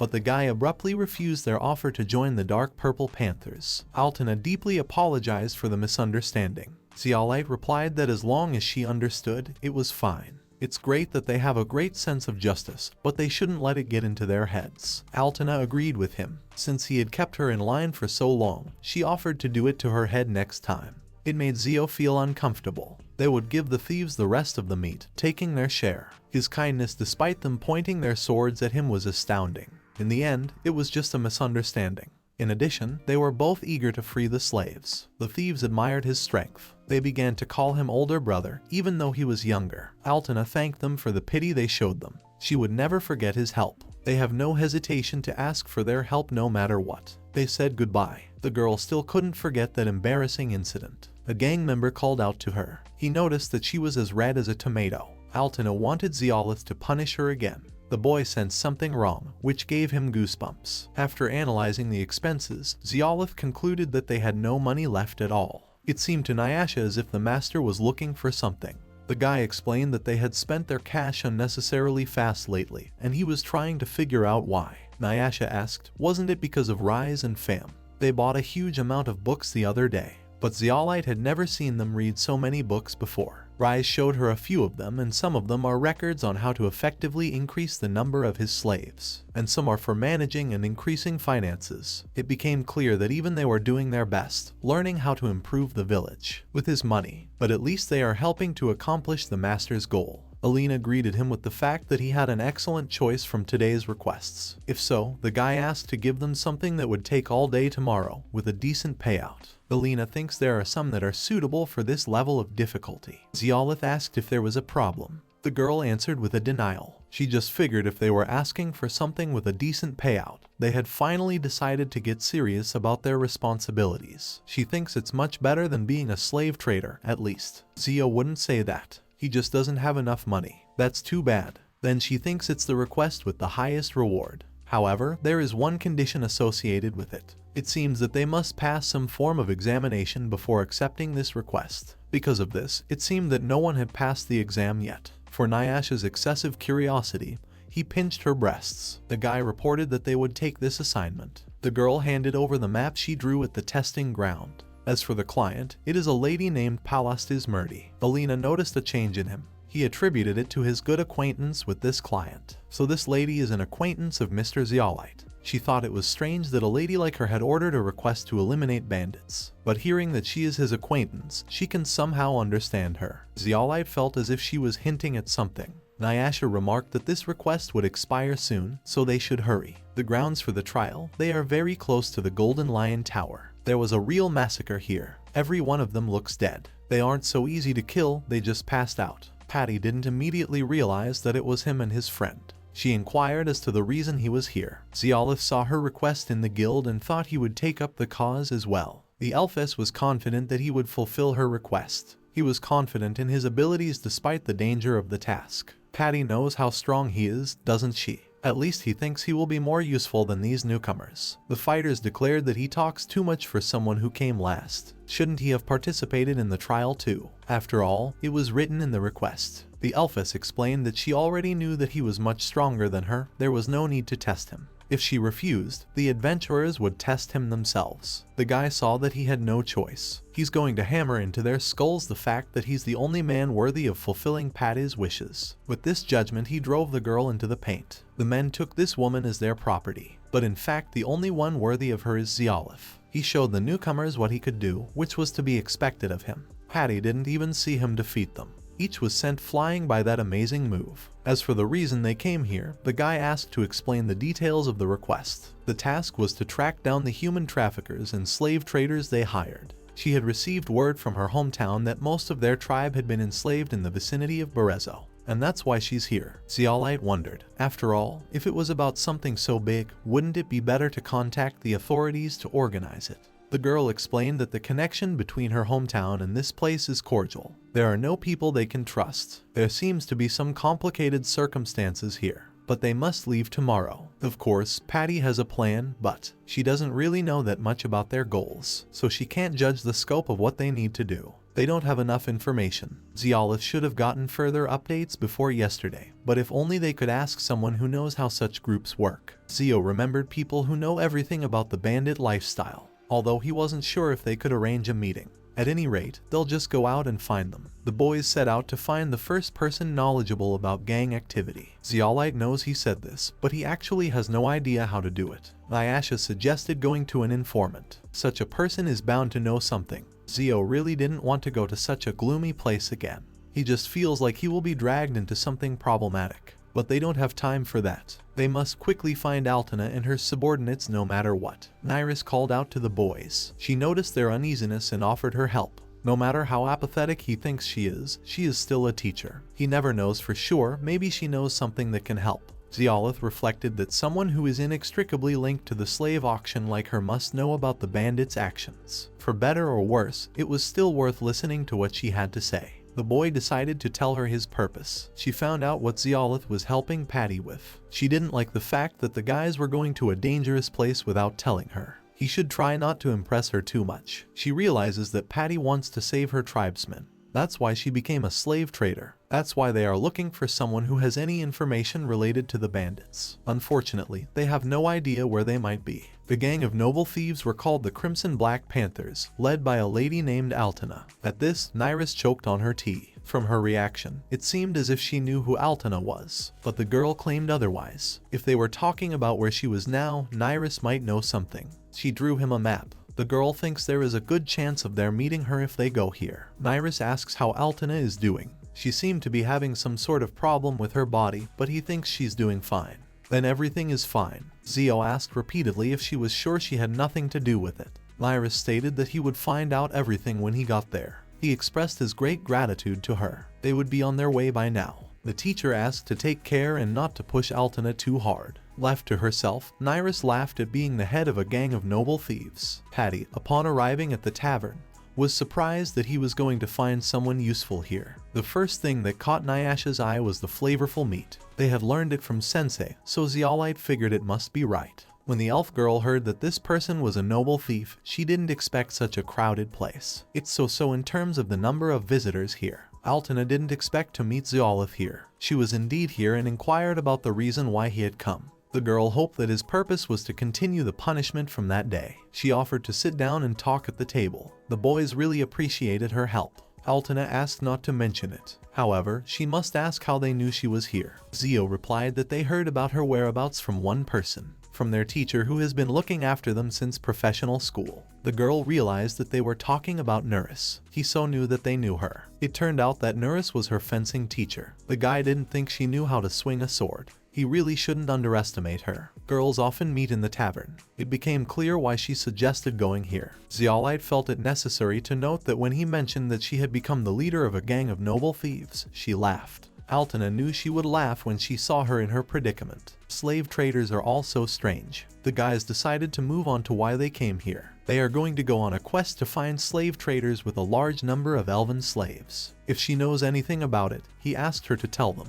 If they are talking about the same group, they are. They were just about to start a plan to attack them too. Rejoicing, Patty decided that in that case they had nothing more to discuss. The girl felt embarrassed for her outburst of emotion. Alina still didn't know who the lady was. Zio remembered that he hadn't introduced them to each other yet. Palest's Murdy is his friend. She is the one who wants to free the elves. And Alina, somehow, became the leader of the Crimson Black Panther gang of noble thieves. Patty asked to be called by the familiar shortened form of her name. In any case, this was the information they were looking for. They think it's part of this troop. By morning, some of them will have passed through here, north of the Valley of the Columns. They believe that if they manage to break through to the east, they will join the main force. Therefore, the noble thieves plan to attack them as soon as they reach the valley. At least they have that information.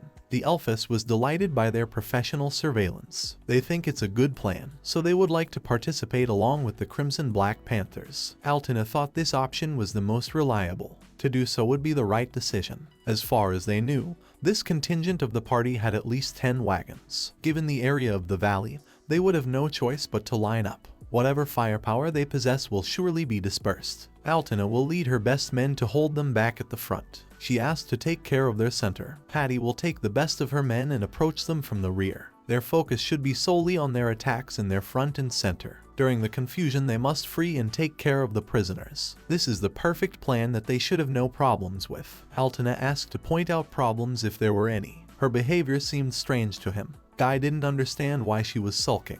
In any case, this was going to clear things up. This place is in the Valley of the Pillars. They will go out tomorrow at dawn. It's time to execute this plan. The guys met the next morning. Zeolite thinks everyone is ready. It's been so long since the noble thieves fought a real battle. This is a unique opportunity to show their miss how they've grown. The warriors were eager for battle. The most important thing was that they remembered to rescue the slaves. Now all that's left to do is wait for the wagons on which they will ride. Patty would be here soon too. The Elfis arrived exactly that second, expressing her gratitude for her help. Zio offered to quickly defeat the bandits and rescue Patty's tribesmen. The boy wondered if he should have prepared his armor as well. Nyasha proudly declared that she liked things looser, even though it wasn't originally hers. Patty thought that Zeolite didn't need to wear armor since he was strong. The boys were called out. Horse-drawn wagons arrived. Patty was surprised to be treated like a sister. Zeolith was not pleased to be called brother. Then the warrior thought he could call him Zeonai. The boy decided that brother sounded much better. The Elfis noticed that Zeolith fit right in. Nyasha was proud of her charismatic master. She also saw fit to say that he liked the size of her breasts, Nyasha. So the wagons are in place, which means it's time to head to the Valley of Columns. On the road, Zeolith told more about Alina, who collects brigands and re-educates them. From now on, Patty will change her mind about these guys and will try to support them. One of the best warriors riding in the wagon was touched by such kind words. He said that Sister Patty was absolutely right, so he asked to join their group, which was 2. Zio was glad that Patty also easily found common ground with everyone. Alina announced that they had arrived at their destination, the Valley of Columns, so they should prepare to leave. The girl showed them the places where they would hide. Once the target was announced, their surprise attack would begin. The start time of the operation will be set by Alina. If the girl failed, she gasped and asked to take care of her. The guys began preparations, distributing themselves into positions. During the ambush in the bushes, Zeolith did not like how close the thieves positioned themselves. They responded by stating that their purpose was to protect him. Zio didn't even count on anyone protecting him. He began to doubt that everything would be alright. It seemed that the enemies had finally shown up and the offensive had begun. Patty's squad attacked. Zio saw that they had rushed the attack and asked about Alina. The man was about to inform them. Nyasha heard the voice from the wagon and Patty immediately hitched a ride. Zio decided to handle them alone and let these 2 help Patty's group. One of the fugitives in tattered clothes jumped out of the wagon, trying to guess what the attackers' goals were. They found a safe place. They had not been warned about this kind of thing. It was supposed to be easy money. Zio was heading toward them. He was recommended to get the hell out of here, but the guy wouldn't back down. The warriors got wind of Zeolith's rampage. Then they, too, decided to push on so their missus wouldn't be ashamed of them. The elven girl fought courageously against the enemy to save her tribesmen. The girl was called out. In the wagon she found the frightened elves. Patty asked them not to worry, for now they would be saved. The rescued felt great relief, joy and gratitude to their rescuers. Meanwhile, Zeolith continued to fight successfully. He seemed to have cleared out the enemies, and if all went well, Patty was already freeing the slaves. An eerie atmosphere emanated from the silent, untouched wagon. There was someone completely different from all the previous bandits. The lurking adversary regretted the large amount of money and labor that had been invested in this collection. The damage here is 10 billion, and who will take responsibility after this? An incredibly huge and stout man was holding the last slave girl to himself. Zeolite assumed that this mysteriously gigantic guy was their ringleader. He stated that their goods had been stolen and it seemed to be the kids' doing.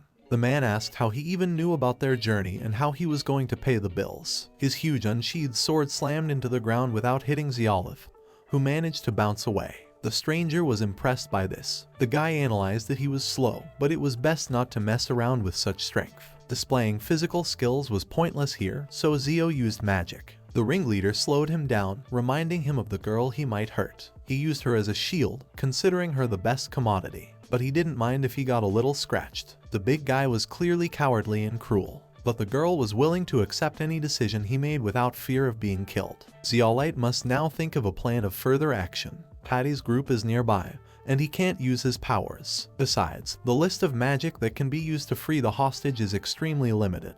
The guys found the last wagon that Zeolith was fighting at. The big guy was waiting for his decision. The lad thought about using physical strengthening magic. Then he could deal with him in one blow. If the timing was right, he could save the hostage as well. The leader decided to finish him off. If the guy doesn't hit her, he'll go straight from this world to hell. Zeolite jumped up, touching his chest with a punch. As his opponent weakened, blood gushed out of him and he let go of the girl's arms. He could not resist such incredible strength and as a result fell. The boys rushed to their comrade, worrying about him. The lad reassured them, adding that the man was their ringleader. Patty pleased him that they had successfully rescued all the captives. The rest of the bandits would also be caught soon. So this is their victory. The rescued girl turned to Zeolith to thank him for saving her life. From her appearance, he thought she was a nun. Zeo felt joy for her being unhurt. She called him a good man. The girl's name is C. Lippes. Zeolith told her his name and profession. She was surprised to meet a slave trader who helped his slaves. The lad thought she had suffered by losing her sight. Seeing the girl's calm reaction, he asked her not to answer and to forget the matter. In fact, she was a little surprised because usually no one asked about it. She sees everything and keeps her eyes closed so she doesn't see too much. Instead, she experiences the world through the flow of mana, so she navigates space only by streams of magical power from people or things. She senses colors emitted by magical power. Since she can't control this, she can learn too much about a person. Therefore, C usually closes her eyes. The reason is to block out visual information and see an object or creature only through the flow of mana. Zeolith reasoned that he was unable to pull off such a thing. In other words, she can see his magic power right now, and it might be a good chance. Then the guy wondered what he was like. After thinking for a bit, C replied that every person has a different color of magical power. Zeolith, she sees 4 colors at once. 3 of them are very bright and prickly, and the other has a very warm color. He is gentle. Since she has seen his magical powers, he would like to ask her not to tell the others. The girl admitted that this was the first time she had seen such an association, and would keep it in mind. But still, Zeo didn't know what profession a person had to have to be able to sense the flow of mana. Z decided to tell him her story. Before she was enslaved, she was one of the holy maidens of the kingdom of Ruben Filio. But in front of everyone, she asked to be called C. Lippes. Zeolith was amazed at what he heard. If she is a holy maiden, she must be connected to the church. If he brings her back, they will recognize him as a hero in his dream along with his free life. It will end. He can't let that happen. At any rate, it's best not to mess with her again. The boy said then she should go back to the church. But the girl replied that she couldn't do that. She wanted to stay with Zeolith. Patty goes to the market as usual, because there are so many things here that are not available in her homeland. She asked Nuris how she spends her weekends. The teacher recalled that after getting a good night's sleep, she woke up at midnight and decided that it was time for round 2. The girl was evasive. She probably sleeps all day. Zeolite had long wanted to ask Nyasha about her professions. The girl was visibly pleased at such a question. She is a dressmaker, a cook, and a nurse, which is great for starting a family. Nyasha apologized for barging in on Patty. The elfess replied that it was just an empty room, but she could still make herself at home. There were a few toys in her room. Nyasha wondered, did she really like such ugly animals? Patty thought they were cute. The comrades didn't understand what the young mistress was doing. It seems Alina had mental training against torture techniques, as she said. She's always thinking about everything. Zeolith may think this is the saint's way of repaying him for saving her life. Dai stated that it was not that important at all. He mentioned that her priority as a saint is to return to the church. As she mentioned, she was once a saint. Returning to the church is no longer an option for her. She was summoned by a certain man to interpret the teachings of God for him. But on the way there, she was captured. These elves were kidnapped, as she had been, and they met in captivity. And in exchange for saving these children, she allowed herself to become a slave. The girl talked about it like it was no big deal. It's such an extreme case of altruism. The guys caught the guy while he was talking. They were done with their work, so Alina is here to report. She recognized the lady from earlier. To think she was a saint.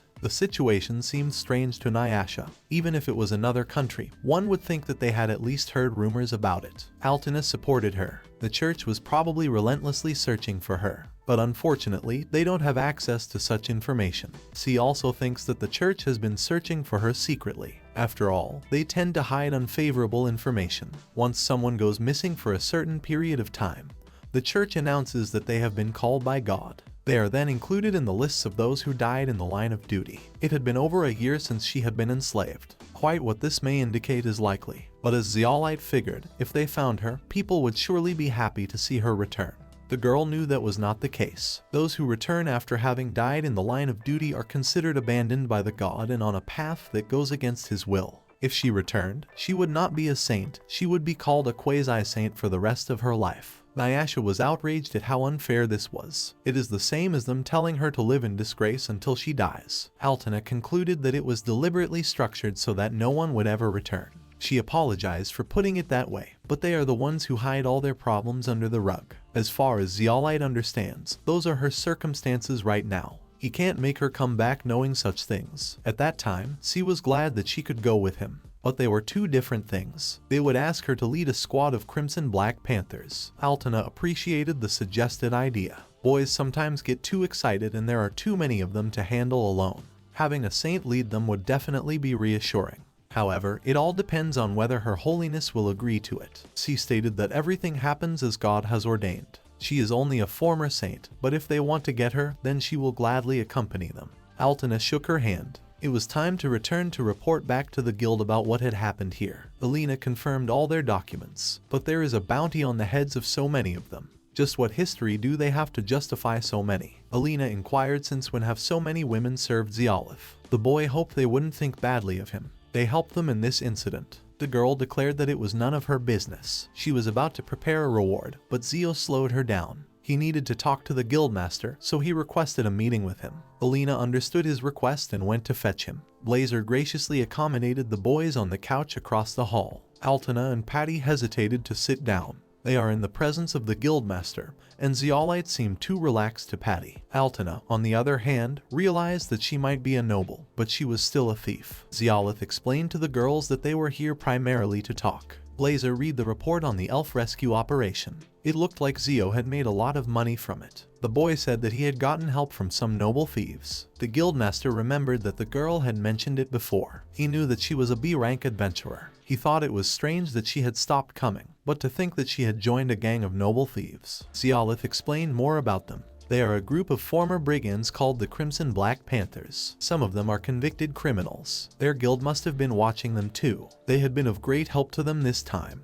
And in light of that, Zeolite asked him to write off everything they had done up to this point. Blazer chuckled. That was the funniest request he had ever heard. But he can't do it for him. Neither the world nor the guild is naive enough to just erase the criminal records of these people. If that's all they have to say, then their discussion is over. He would forget that this conversation had even taken place. Zeolite, trying his best with his last effort, stated that these guys really want to start over. According to the guildmaster, his stubbornness was unnecessary. This isn't a rehabilitation center after all. If they ever returned to their criminal habits, would he answer in their place? After all, he can't accept their offer. Then Zeo declared that he would be responsible in their place. Blazer turned his attention to the strange girl who didn't look like an adventurer. The girl introduced herself by name as a former saint of the Rubenfilio Empire. The man demanded proof. He also wanted to know what she was doing here. From the card presented, he recognized that she was indeed who she claimed to be. He apologized for being so rude earlier. Nyasha noticed his sudden change in mood.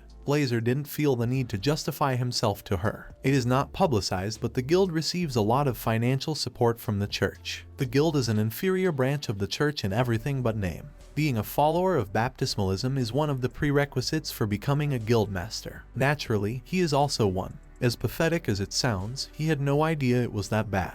She said that he shouldn't blame himself. She only asks him to accept her request. If that is what Her Holiness desires, Blazer promises to honor the request. The boys thanked him. The guildmaster warned that if anything happened to Her Holiness, they would be the first he would accept. The guys gathered around a table in the tavern. Their conversation seemed to be over. It had only been a few days, but it seemed much longer to Ziolif. The Elfess stated that it wasn't the end, they still had one more thing to do. She had one more request for all of them. Patty wants them to help get her rescued friends back. The boys were eager to help. Alina was willing to accompany them all the way. The Elfess thanked the boys. She wants to set off as early as possible, but today is too late, so she suggested to postpone it until tomorrow. Patty couldn't believe that she had really decided to come here herself. She, trying to concentrate, knocked on the door. The voice at the door informed her that Reese was not home at the moment. Palest gave her name and apologized for such a late visit. Fam peeked out of the door and startled the Elfess with her appearance. She stood dumbfounded in the passage, staring after her friend. Fam offered to cut to the chase. She was not a frequent guest in her room. Patty came in for counseling. She couldn't concentrate, seeing the creepy thing in her face. Today she asked Ziolif to help her, only she's afraid that the monetary reward won't be enough, so she would like to thank him in other ways as well. Fam listened attentively to her train of thought. She has come for advice. In that case, Fam has something for her. First of all, Zio is a pervert. Patty didn't think that was a problem. Fam is well aware of the fact that all men are perverts. Now she will show her something. It was a book that told what to do if a woman couldn't thank a man with words. This book seemed very questionable to her. Patty did not expect to read such dirty things. Fam claimed that this book would help her convey her feelings. Gratitude cannot be expressed in words alone. The important thing is to do it right. Otherwise, it's meaningless if both people don't enjoy it. That is, no matter how grateful you are, there's no point in it if only you yourself get happiness from it. The Elfess wondered where Fam had gotten such a book. The girl explained that she bred people in the village of Karatsu. She knows about everything Zio likes. Fam offered to start right away. The Elfess explained that she hadn't prepared a gift yet, so right now that would be a problem. But Fam was sure she wouldn't need it. Zio wasn't the kind of person who needed things or money, and Patty agreed with her. Fam whispered to her that she actually liked him. Frightened, the Elfess declared that she couldn't do it, but Fam was sure otherwise. When Ziolite was about to go to bed, Nyasha had long since fallen asleep. Today had been a hard day. After noticing her breasts, he immediately averted his gaze. The guy tried not to even think about it. Sure, they had been living together for a long time, but he hadn't done anything like that. He's a gentleman or what, after all? He went to the door where there was a knock. Palest apologized for the night's visit. The girl stood hesitantly outside the open door and could not budge. He could not understand the reason for her blushing. Patty decided to do it here. She thanked him for today. The girl saw no other way to thank him, so she decided to choose this one. Zio originally thought of another increased reward, but the Elfess interrupted him, asking him to pull the ribbon. The cloak concealing her body fell away, and she appeared before him in a very different image, unfamiliar to him. At the sight of this he was confused. Nyasha, awakened by the noise, covered his eyes. She did not recognize Patty. The Elfess admitted that she had heard that Ziolif liked that sort of thing. Patty didn't understand who could have said such a thing to her. Another girl appeared in the room, pleased with the sight. Ziolite immediately realized that it was Fam's doing. She assumed that he was happy. Underwear was important, of course, but the crowning glory of it all was the face. A face, flushed and shy, the best reward for Zio. She asked his opinion on the matter. The boy tried to find the right words. He made no secret of the fact that he liked this sort of thing. Patty fainted at the revelation made at her expense. The boys were on their way to the location of the elves who need help. Alina remembered him talking about a bar-like building. Establishments like that didn't exactly inspire confidence. She thought it would be much more comfortable to set up somewhere out in the open with plenty of medicine and food. Ziolith explained that elves stand out a lot, especially an entire group. Besides, there are people who hate other races, so it would be good to set up in a quiet place that is not very popular. He worried about the saint who had been walking with them for so long. But the girl was not tired. She rested all night and felt much better. The noble thief wanted the fellow to inquire about his condition as well. That is, whether he was tired yesterday or how the day had gone. Ziolith asked his name. The man awkwardly and curtly replied that he was Hyde. C grinned. It was only yesterday that they all ate cockatrice meat together, and he had managed to forget it. They are so funny and fun. From the looks of them, Ziolith couldn't tell that they were former bandits. When Z was in church, most people always went serious and didn't joke around at all, and they were so easy to be with. She believed that she would quickly get used to her new life and would also do her best to help Ziolith. Finally, they reached their destination, where they were met by the elves. Here Patty and Nyasha were already waiting for them. After the misunderstanding of the night before, the boy could not look at her without embarrassment. She was about to talk about it, but he interrupted her by hurrying the boys to get on with their meal. He was so hungry, the boys rather went inside. From the atmosphere, Ziolite realized that things were going well here, and they would soon be able to return to their home kingdom. The people who would be their escort were also here. Previously, these wise elves had heard of them. They had even prepared this place for them. But this is not at all what they had envisioned. Why not wait for the people from their kingdom? They didn't understand why they should rely on these strange people. They seemed like bandits who would surely pull something on the road.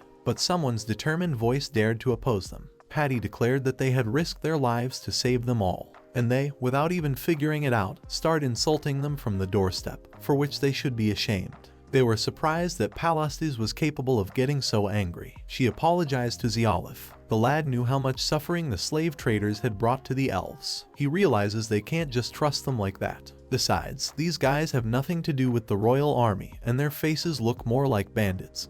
But the Crimson Black Panthers do have a big heart. They are even recognized by the Adventurers Guild. One can often draw erroneous conclusions from first impressions. Therefore, he urged them to show a little patience, and the elves would see what they really were. The wise men bowed their heads to them and admitted that they had done wrong. Apparently, they had jumped to conclusions, so they asked to be forgiven for their sudden rudeness. Hyde asked them to raise their heads. They themselves realized that they looked suspicious. She admired Ziolite. The guy was embarrassed by the compliment he received. After all, he was constantly getting into trouble and getting stuck on the simplest points. The girl didn't think it was important. Everyone trusts and appreciates him as a true leader. She was grateful to him for saving her and giving her a place to live. She admires him from the bottom of her heart. Nyasha was afraid for the others who would have no chance of winning after the beauty, and the former saint who would further seduce him. She couldn't let her. She saw that Nyasha was also admiring Ziolite. God can't monopolize love. Nyasha's love and her love reach Ziolite in different degrees. Nyasha doesn't think she has realized something. Patty called out to the boys, calling them to continue their conversation over the prepared food. It was time to appreciate Nyasha's cooking. At the same time in the northern land, the kingdom of Guard, the girl was searched all over the palace. She stopped in the garden, watering her flowers. It was the demon queen, Varia. Varia asked the servant not to run around her garden. He could see that her pretty flowers were frightened of him. The servant has gotten some information that he must share with her immediately. The girl did not take his words seriously. She wasn't in the mood to hear it now, so she sent him away. The servant stated that this time was different. By changing to a different tone, he meant that information is always weighty. Viraja agreed to hear him out and would punish him if it was something trifling. The servant said bluntly that a man who had dubbed himself the Demon Emperor had shown up. She said to repeat again. If he was joking, she would punish him more severely than those goblins. He said that this person had not appeared among the demons, but among the city's population. He is now in the royal capital of Baltio. She listened to him with all her attention. In addition, there was also information about a hero and a great sage. It was all one person. The only one who carried the status of Demon Emperor was her brother. He is the proof of the power of the demon race. It had been 400 years since the war between humans and demons. Her brother was killed, and since then, no one has carried the title. And suddenly, out of nowhere, it's a human who carries the title. So he has the title of hero and sage. She warned Mud of what awaited him. But the servant claimed to be telling the truth and handed her proof in the form of an intelligence report. The girl asked if he was sure it was not a mistake. It was rare to find such a phenomenon. He reminded her that their intelligence is the best in this world. There can be no mistake. But should he summon a reconnaissance squad? Varia couldn't rely on them anyway. Having made up her mind, she ordered to send as many demons to Baltio as possible. A servant remarked that if they did so, they would not escape the war that ended 400 years ago. It would be even worse than before. But she decided to do it in such a way that no one would notice. She entrusted the development of the plan to Mudu. In that case, to prevent consequences, he asks her to entrust him with the strongest demons. Varia knew that if this was really the bearer of the title of Demon Emperor, to him their army was child's play. Mood promised to begin all the preparations now. She is relying on him. She was called out by a concerned guard. He reported that the demon lord of the Shamhari kingdom had breached their gates and was on his way here. The queen was greeted by Oman, who was already here. How can he not come to visit and she is still such a babe? The girl once again reminded him that his country and their Garuda had a non-aggression pact. What he is doing now could be seen as a violation of the pact. Oman has revealed his design. He came to make her his bride. Then she told him to bugger off. She is not interested in weaklings. Mood also asked him to leave the place. He warned that Mrs. Liu would get angry if he continued to do so. And that woman, the majestic demon lord, did indeed get wind of his arrival and treated him unkindly. She demanded that he stop violating the non-aggression pact every time and put himself in her shoes for once. Oman instructed those who drafted the pact to do so. If she wants him to stop, she must persuade Varia to become his bride. Old women are not his type. The woman was inflamed by the insult on her own account. The intruder remarked that he would one day prefer her too. Mood urged them to calm down. If they continued to emit demonic power, it would affect Mrs. Vari's colors. It took a second for them to wilt. Both of them felt guilty in front of her, but Louis saw fit to shift the blame on Oman. He objected that she herself had just landed here, damaging the ground. He annoyed Louis unbearably. Mood left them to begin formulating a plan. Varia gave them the right to have the last word. Realizing what awaited them, both took their feet as soon as possible. The girl thought Oman was an idiot. He doesn't have the courage to admit his guilt, and he wants to be a bride. She did not know when she would be able to make the garden the same as during her brother's reign. Whoever this man was, he was far from her brother's strength. She would make him her subordinate and beat him until she had had enough. The girl realized that she had overreached by releasing too much demonic power, which affected the plant. It was the first time Mood had ever seen the mistress so upset.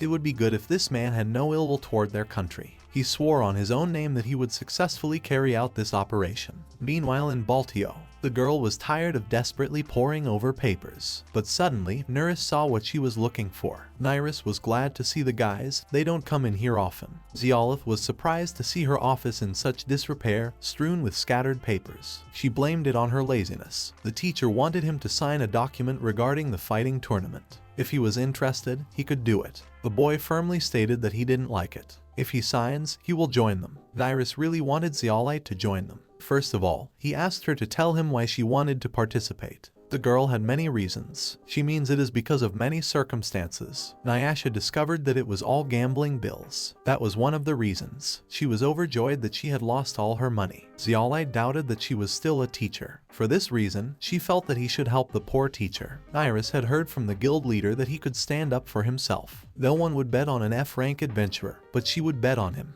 And that's not all. In addition to the prize money, the winner could also receive a spiritual staff. She is sure that if he sells it, he will make a decent amount of money. Zeolite stated that even so, this does not negate the fact that she is covering herself with students in her gambling. Nyrus understood him. She thought it was a good idea. Nyasha was interested in the spiritual staff. She had heard of it somewhere. The teacher said that it was rumored to be an item that had been fought over for a long time in an eastern country, and wondered how it had gotten to a third party already. Zio had firmly decided that he didn't want anything that involved trouble. Now she couldn't understand him. Come to think of it, she wanted to show him one more thing. The guy wanted her to hurry up, because he also had something to tell her. She handed him a request directly from the country. The reward is also considerable. It was a mission that only trusted adventurers who had received a recommendation from a powerful person could receive. Zeolite didn't understand why something like this was in her possession. Nyrus explained it as human virtue. Guy doesn't think that such people lose all their money in gambling. But she is a teacher, so, as for the content of the inquiry, something happened recently outside the Gile. If they pass through the forest north of the Gile and go further north, there is a desert. It seems that the monsters that dwell there have disappeared, so it needs to be investigated. There will be a couple recommended adventurers to investigate, and Zeolith might get involved, so he already inspires confidence. Nyrus wondered if that was the case. Nyasha is a rank B adventurer, whereas Zeolite is no more significant in rank than a goldfish waist. It sounds horrible but true. Nyasha asked if the master was going to accept this request. Zio was hoping to earn a good amount of money. Nyasha felt that he was going to be used. He asked her not to worry, being confident. The boy was about to accept the request, but he still didn't understand what the teacher's gain was. The girl admitted that her credit limit would actually increase if her student completed this assignment. She would be able to borrow more money. This was scaring him. She remembered that the boys also came for some purpose. Iris assumed it was because of Patty's request or because he had a saint in his harem. The lad claimed that it was not like that at all. The teacher reasoned that Nyasha, Patty, Alina, and the saint were nothing but a harem. Zio decided to clarify that this harem is like a dream, it doesn't exist. Iris admitted that she was just laughing at him. She wished him luck in completing the request. Guys reported the letter of recommendation he received. He has a rank of F and Nyasha has a rank of B. Alina allowed them to fulfill the request, but Nyasha argued with all her might that he was just being used. Alina decided to give them the details of their request. 10 groups of adventurers, including them, are gathering now. They start the day after tomorrow at the North Gate during sunrise. The trip is a day trip, but they will get there quite late. Also, there are many unknown details in this request, and there are many things that cannot be guaranteed, such as their safety. If they encounter an event or monster that appears to be the cause of an accident, they will also be liable. If that monster is strong, they will fight until one of them dies. After listening to the terms, Zeolite was about to sign the consent. Nyasha tried to stop him. No matter what he thought, this request is strange and it's all very suspicious. He reassured her that any dangerous situation needs a hero to stand up to her. This time the hero's they. Nyasha could not resist the charms of her master. Alina realized that he seemed to be used to it. This morning the boys had trouble getting out of bed. Zeolite noticed that Nyasha was today's main character since she was an adventurer of rank B. The girl didn't like it. They were approached that if they had luggage they could load it onto the wagon. But the boys were setting off almost empty-handed. It's almost time for them to move out, so they should keep the same fighting spirit and their energy. He doesn't seem to trust the newcomer. A backpack filled with all sorts of things was thrown on the ground. Looking at them, the adventurers decided that they hadn't prepared at all. The bag was incredibly large. Regardless of how they looked at it, Zeolite didn't consider it as luggage for a couple days. But the man knew what kind of trouble he would get into in the future. He had water, food, and other things with him. Weapons to replace, repair tools in case of breakage, first aid kit if he couldn't get treated with magic. It was surprising, but Zio knew he couldn't walk around with that amount of money. The adventurer agreed with him. Besides, they always managed to do something with magic. The girl standing next to him said that uncle is too worried. That bag is killing her and causing her trouble. It was a big relief for the adventurers that rank B was traveling with them. But the guy doesn't seem to be so easy either. A guy who comes wearing such light clothes. Is he either very strong or an idiot? The man discovered that he is only F rank. This exclamation drew the attention of the other adventurers, clearly not happy with the presence of the useless newcomer. He called himself a goldfish turd, as Nyrus had previously called him. Looking out the window, Zio found that the scenery had changed a lot. Perhaps they had almost arrived. That adventurer who was the toughest had been here before. The girl magician turned to Nyasha. They are the only female adventurers, so she offered to do her best. Inspired, Nyasha promised to do her best. The wagon stopped. There was nothing interesting here, this is a wild wasteland. Nyasha speculated that it seemed that this place had originally been home to small earth dragons. It was surprising that she even knows such things. She was only confident in her adventurous knowledge. Everyone was counting on her. They were required to explore this area and find out why the monsters left this place. It didn't matter what they found.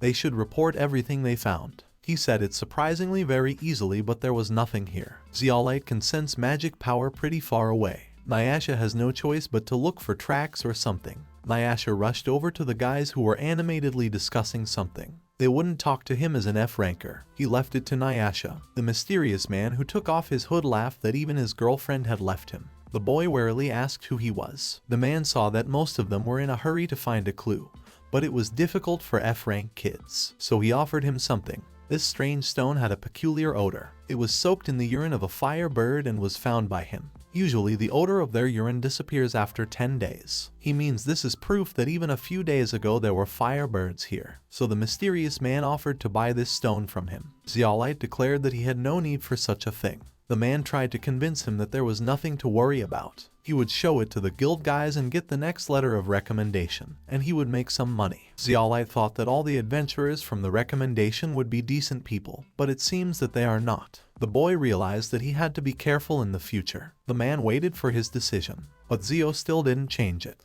This magic power he sensed, a huge amount of it was approaching them. a pack of mysterious creatures appeared on the horizon. Everyone was stunned, raising their heads to the sky. The monsters were approaching, and they were incredibly numerous. One of the adventurers got cold feet and decided to leave the battlefield. The girl warned him that these creatures were heading for the vein. Everyone agreed to this, but realized that they wouldn't be able to defeat so many monsters. Therefore, she should not ask them to do the impossible. If they knew, they wouldn't accept such a request from the beginning. The expedition manager urged everyone to calm down.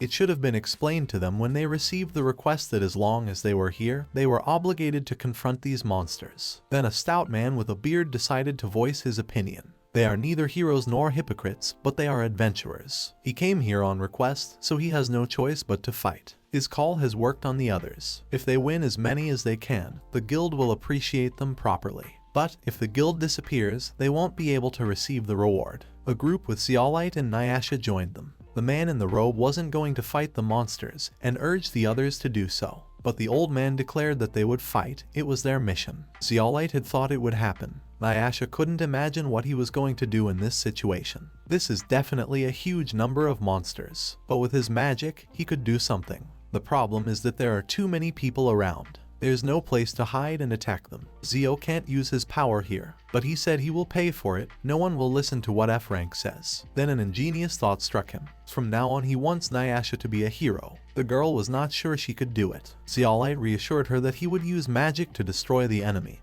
and she would pretend it was her. The girl just had to cast a suitable spell and use a high-level fire magic attribute and he would take care of the rest. If everything went well, she would become the hero who saved the hagiography. The thought of the likelihood of becoming a hero inspired Nyasha. Then he declared that Nyasha would defeat those monsters, and that it was time to show her B rank abilities. This sounded encouraging. She is the only B rank adventurer, so they will follow all her instructions. Even if they say so, Nyasha was terrified in front of a pack of horrible monsters. Zeolite tried to cheer her up. After all, she would become a hero. The girl's panic did not continue to subside. The monsters had gotten very close to them, so something should be done immediately. Nyasha pulled herself together and asked her to do nothing and rely on her. She began to cast a spell that was not like a fire spell. A shockwave of violent flames swept through the enemy ranks. Nyasha increased her attack tenfold. The fiery attack successfully incinerated the enemy. All the monsters were dead, which meant she had done well. The adventurers were impressed by the girl's powerful magic and surrounded her with compliments. Zeolite thought they were going a little overboard. The girl mage turned to Nyasha without hiding her impression. She dreamed of becoming her apprentice, but Nyasha declared that she didn't take apprentices. Mood asked to report the situation of the operation. He was informed that the group of monsters they had recently released was all destroyed in a second. This is the work of a man with the title of Demon Emperor. After all, they are just monsters. They have a big difference in ability. Finally, the scouts arrived. Zeolith and Nyasha arrived at Alina's house fairly early. She was glad that nothing had happened to them, but Zeolite corrected that that was exactly what had happened. It was a storm of praise. A strange sound was heard. The gazes of the adventurers present turned toward them. The guy sensed something unkind and decided to leave the room, but Alina stopped him. She slowed him down by pulling him by his clothes. The girl wasn't going to let him go. They could still hear the sound, right? Zeo declared that if he didn't go home early and eat, he would die. But Alina guessed that he was aware of the strange situation here. He was confused by the surprised looks of the other adventurers. The other day, Alina had arranged with the guild leader that Zeolith would stay here in case of emergencies. The guy didn't want them to decide such things on their own. Such things should be talked about personally with him. In any case, he was going home tonight. Alina decided to finally convince him to stop, informing him that the guild leader wanted to see him. The adventurers froze in bewilderment. In any case, this is the mandatory summoning bell, and Nyasha, a rank B adventurer, will stay here. The guild head is waiting for him, so she'll take him to him. Blazer couldn't believe he was here at a time like this. They were out of luck, and now he asks Zeolite for help, as he asks the B rank girl beside him. Zeolite reminded that Nyasha is an E rank adventurer in a B rank body, but she can't use her magic, and he is F rank. Jubenta just got the mission details report from the letter of recommendation, and it says that Nyasha used magic that slightly exceeds the power of B rank, so they guessed that Zeolite had done it. Blazer felt it necessary to ask them to cooperate. The fact was that all the adventurers today were talking about Nyasha's great strength. She had a bad reputation. It seemed that she was beginning to be treated better. The rumor quickly spread among the adventurers. Nyasha would play an active role in this mandatory summoning. Although it was an emergency situation, it would be impossible not to respond to the convocation. The guild head had called him this time because there were reports that a black dragon had been seen in the north. It seems that it was flying with a large number of monsters. Thanks to this, the north had suffered catastrophic damage. After that, the hordes of monsters headed towards the vein. As the guys might have guessed, they destroyed them all without a trace. But there was no black dragon there. Apparently, they had split up on the way to the vein. A normal black dragon has S rank, they shouldn't miss it. In other words, it means that the powerful adventurers will fight the black dragon. He will help them, but there is one condition. After the conversation, Nyasha asked why the master made such a condition. They both had surprised faces, for he had said to send him alone. Zeolite replied that if he didn't, her reputation would rise again and she would be involved in unpleasant things. And here he could use all his magic. Nyasha realized that it was dangerous either way. Zeolite turned the conversation to another topic. But have they just climbed to such a height and he already wants to get off? Zeolite was going to leave this place using teleport magic. The girl didn't know that he could use such convenient magic. Even if he summoned a teleport, it would be limited to the places where he had been, and it was more like a continuous movement, with magic to a visible area. Nyasha was glad that she had such a talented master. He took her hand. First of all, he targeted this area, so both of them moved to the target point. The result was pretty good, but Nyasha's well-being deteriorated. Before falling out of the sky and hitting the ground, the teleport is repeated one more time. The black dragon was seen somewhere around here. The guy felt a large magical force approaching. It must be the black dragon. It's already here. Zeolite attacked him with deadly winged flames, but it didn't work. Nyasha panicked. A voice was heard from the dragon, who flew closer, realizing that he was using magic rarely seen in the human race. It was not the dragon that spoke, but the one who was controlling it. The man in armor asked if he had any information about the man with the title of Demon Emperor. Zeolith lied that he didn't know, not realizing how he knew about the title of Demon Emperor. Moreover, he deliberately seeks it, but he doesn't seem to know that he has that title. If the little guy doesn't know, then they have nothing to talk about. Zeolith stopped him. They still have business to attend to. He was tasked with killing or subduing the dragon.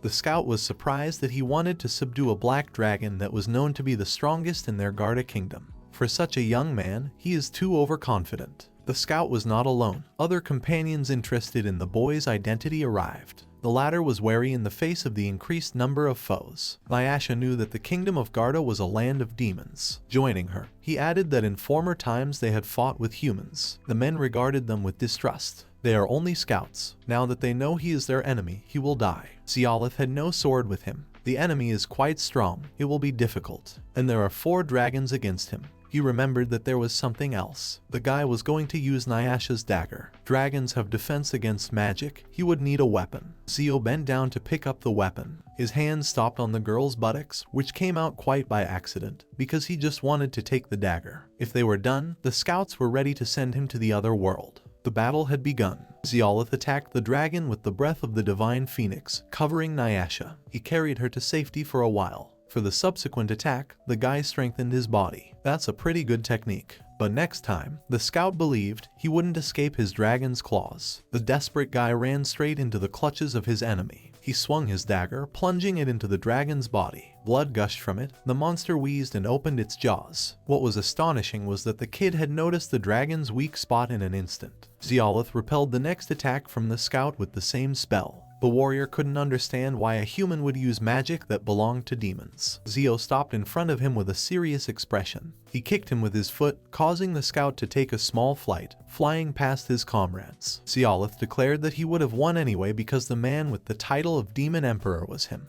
The defeated scout became convinced that the Emperor was real. They can't defeat him, it's time to get out of here. But the other declared that he didn't want cowardly and incompetent warriors. So at his command, the dragon's powerful paw crushed the traitor into a mold. Before he died, he apologized to his mistress. The ringleader hoped they would not fail him. The scouts were downhearted, but were forced to obey orders. The two rushed to the attack at the same time, which meant that Zeolith was left with one thing to do. As a result of the foggy sea, visibility was temporarily impaired. Taking advantage of the lack of visibility, Zeolith got close to the enemy. He slashed the next dragon. It was only a guess, but it seemed that dragons were only protected from magic by their upper cover. But what should he do with the remaining dragon without a rider? Suddenly, someone's powerful hands clawed at him. The scout decided that if he couldn't defeat it, he would simply take it with him to the other world. The magic power began to increase dramatically. Seeing the big explosion, Nyasha was very scared for her master. He seemed to self-destruct with the dragon, but did everything to accomplish the mission. After analyzing the situation, the old man felt relieved that he was eliminated. Zio appeared behind his back, not realizing what he was talking about. He recognized that it was a close call. The scout was further stunned that the humanoid was even using displacement magic. He and his dragon were the only ones left, so the guy was expecting an attack. The old man decided to ask the man one question.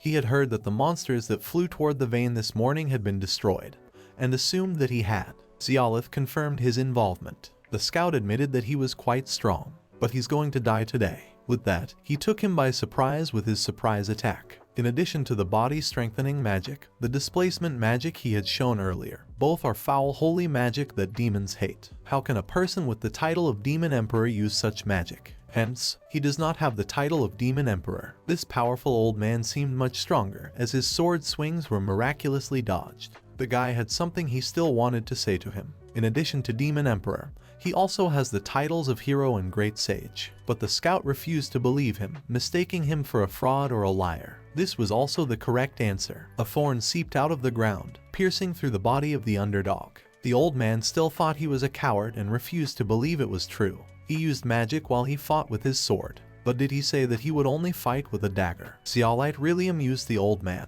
It was disgusting to watch him try to free himself. He wished he could report it. Toward the end, he would like to see the beautiful figure of the queen again. With all his might, he declared that Lady Varia is a true demon lord. Zeolith felt uneasy at this last cry. The hordes of monsters and those dragons, it was all because of him. Nyasha realized how difficult his situation was. But there was still one dragon left. If you think about it, magic won't work properly on him, so we'll have to kill him. The dragon wasn't happy with that solution, so it roared. He was acting like a normal pet. That is, a pet. The symbol of the slave contract is marked on him, and he did not seem to be hostile. Nyasha thinks he didn't mean to help them. It was very easy for Zeolith to unseal him. But the dragon was still here. Somehow Nyasha realized that he wanted to follow his master. But if they came back with an S-rank monster, there would be a lot of commotion. Zeolite thought that if Nyasha signed a treaty with him, he could take it away. The girl was fine with it but didn't understand why he was smiling. The guy figured if Nyasha was around the dragon, he wouldn't have to be around all the time. Nyasha, upset, asked her master not to leave her. He thought it would be a good opportunity to be alone. The girl threatened that if he left her, she would cry and tell Patty everything.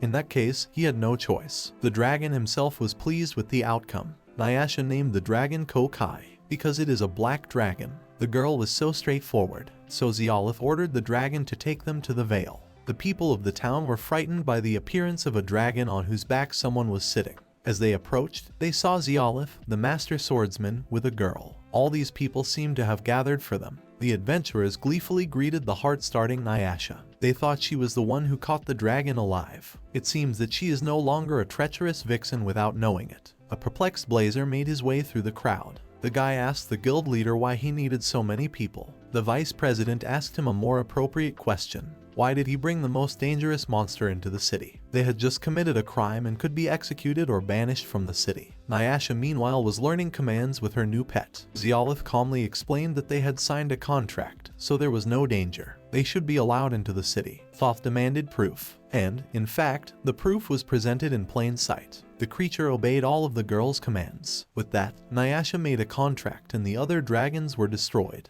The guild leader had never heard of a black dragon being tamed. Looks like they did sign a contract, but it can't be kept in the city. No matter what he's under contract, he's too big. Blazer is sure the residents will be scared. Then the guy asks what he should do. The guild leader suggested keeping him loose in the forest and summoning him with a magic summoning tool when needed. But if they wanted to summon such a strong and big monster, they would need many tools. He could solve everything in 10 days, but the cost would be 1,000 grams of gold. The magic stones are worth about 800, and 200 for finding those stones. Nyasha stated that it was a large sum, so they would pay them with their bodies. Zeolite immediately corrected that they don't need that. He would make Kokai work. Since he's willing to pay, he agrees. The guy will bring them tomorrow. The leader invited him to his place in the afternoon to talk about the Crimson Black Panthers. Looks like they've got that taken care of. Blazer has disbanded the adventurers. It was explained to the dragon that he was to sit quietly in this forest until they got the magical tools. He must sit quietly and not eat people. But it seems he can't be left like that. Dragons like human meat, and they don't mind eating it, which Kokai confirmed. Even if Zeolite says so, Nyasha believed that he wouldn't attack humans. The guy thought she was mocking him. It's a black dragon. Lastly, he yelled that if anyone was attacked in the forest, he would punish the dragon. Alina waited for Zeolith to hand him over to the head. The boy came in the presence of people who had heard that Nyasha had captured the dragon. The guild head was waiting for them in the study where Saint and Alina were already sitting. The girls sat him in the middle. Zio proposed to get down to business. Blazer thinks the guys already know, but they always handle a lot of requests, among them quite a few low-ranking, almost routine requests. Normally no one takes on such requests, but recently the Crimson and Black Panthers have started taking them on. Frankly, it is largely saved. And as a result, the Crimson Black Panthers were highly regarded, and he is going to recognize them as an official guild group. Blazer explained that it used to be a gathering of robbers, and it was unofficial. Zeolith asked if the Crimson Black Panthers had an advantage in becoming an official group. The guild leader thought he would ask that. If they do the guild's errands, their reward will be increased by 20%. That's really a lot. Besides, Blazer had heard that they didn't have a base. The guild will also find a place for them. Then the guy asked about the guild's benefits. The guild head explained it was because of C's presence. If there's someone from the church in such a group, it's a plus. He thinks the higher authority will decide to help them without hesitation, but it is strictly forbidden to spread about them. If all goes well, they plan to set up a similar group in other branches in the future. This is an experimental attempt. They want the Crimson Black Panthers to become a rehabilitation center for all bad people. Saint gladly agreed to help, which was unexpected to him. Zeolite regarded it from a bad point of view. A group that was previously known as a band of brigands would suddenly start cooperating with the guild. Wouldn't rumors start to spread? Blazer was also worried about it. So as a countermeasure, he wants them to join the group and prepare a new name instead of Crimson Black Panthers. Alina asked to grant it to her, having a good idea. Zio noticed that she was very energetic and had no objections. As for Nyasha, she too supported the idea. Blazer is glad that they got together and talked. This is the end of their conversation today. If anything happens again, they will call them. The guild leader called out to C. He asked if she was free tonight. The girl said that her plans were to meet everyone from the Crimson Black Panthers, so she was busy tonight. He asked her not to overdo it and to be careful. The man wanted to ask Zeolite about one thing that happened the other day. He had defeated a red dragon in the wilderness in the north, for which he was grateful. Alina expressed her regret. She often encounters this kind of trouble. Guy tried to reassure her by saying that the Crimson Black Panthers are a good group now. The girl, on the other hand, stated that they had relied on him and the Saint completely, even though she had to fix things on her own. She had to rely on their help because of her incompetence. She means that she should be punished for her failure. It seemed like a strange thing to say. She says these things and looks happy. Alina, setting her ass up, asked to punish the foolish her more severely. Zeolite realized that if she didn't, she wouldn't let him go. Zio was in no hurry to do so. The girl hated this kind of thing, so she hurried him along. The guy didn't understand why she would do this, but she was so excited. He decided to do it. It was quite strong and unexpected, but Alina was not completely satisfied. The boys reached their new base. There was a pungent odor of sweat coming from here, which was quite obvious since most of the group were men. The noble thieves were overjoyed. Zeolith liked this place. Fam sympathized with them, seeing how hard it was for them. The boys explained to the young miss that it was only a training session. It must be hard here. It seemed to her that there was a reason why they were having such a hard time. This workout is not for everyone. They objected that it wasn't true. Then she would make them realize it. Any one of them could come out against her. Of the noble thieves, Saritsu volunteered. He and Miss will not give in. Then they began the battle. She carried out a surprise attack by hurling her sword at him. The wind blew and the girl's skirt lifted, which distracted the guy from the battle. In that second, she managed to cover the distance between them and attacked again. Everyone hides it, but Fam knows the reasons for the difficulties and lack of discipline.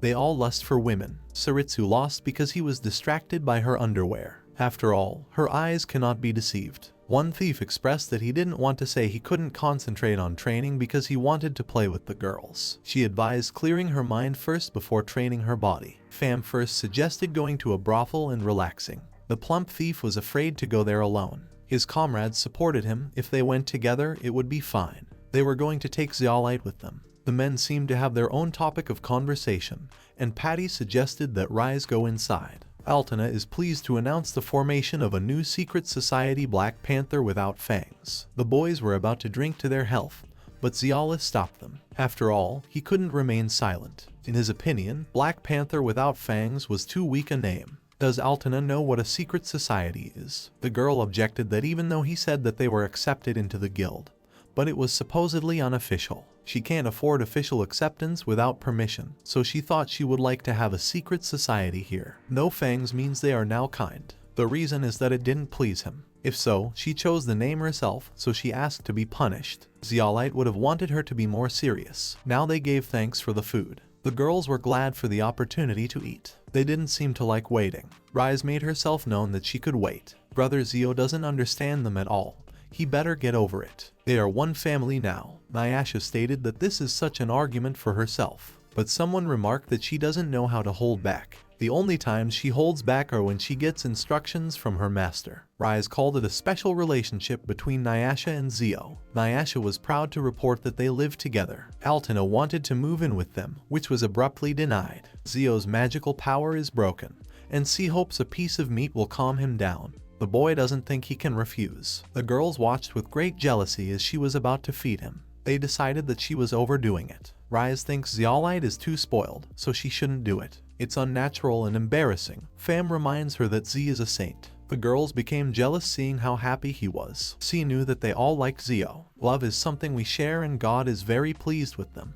Rise blurted out that it wasn't like that at all. Fam joined in the words of the saint. Love is love, and it is sacred. But the other wasn't going to listen to her. They were hoping to hear Nyasha's opinion. She and Patty would not say that they had love for him, so C shouldn't share her love for him even more. The Elfess had a question for her. Should she treat Zio very gently like a girl? As her master's servant, Nyasha massages his shoulders. Fam makes him a mug of tea. They don't seem to be on Rai's side. The girl calls them traitors. Saint thanked Zeolith for the visit. He expressed gratitude for the deliciously prepared dinner. The girl had a question for him about Lady Alina. Sometimes she suffers for something, her magic power and color change, but she can't say why. But that doesn't mean she's tired of seeing it. If he helps those who suffer, even if he is not a saint, he will not be forgiven. If Zeolith is near Alina, her magical power changes, so she thought that Lord Zeolith would save her. The guy promised to do his best. He seems to know the reason. One of the boys rushed to Zeolith with the news about Saritsu.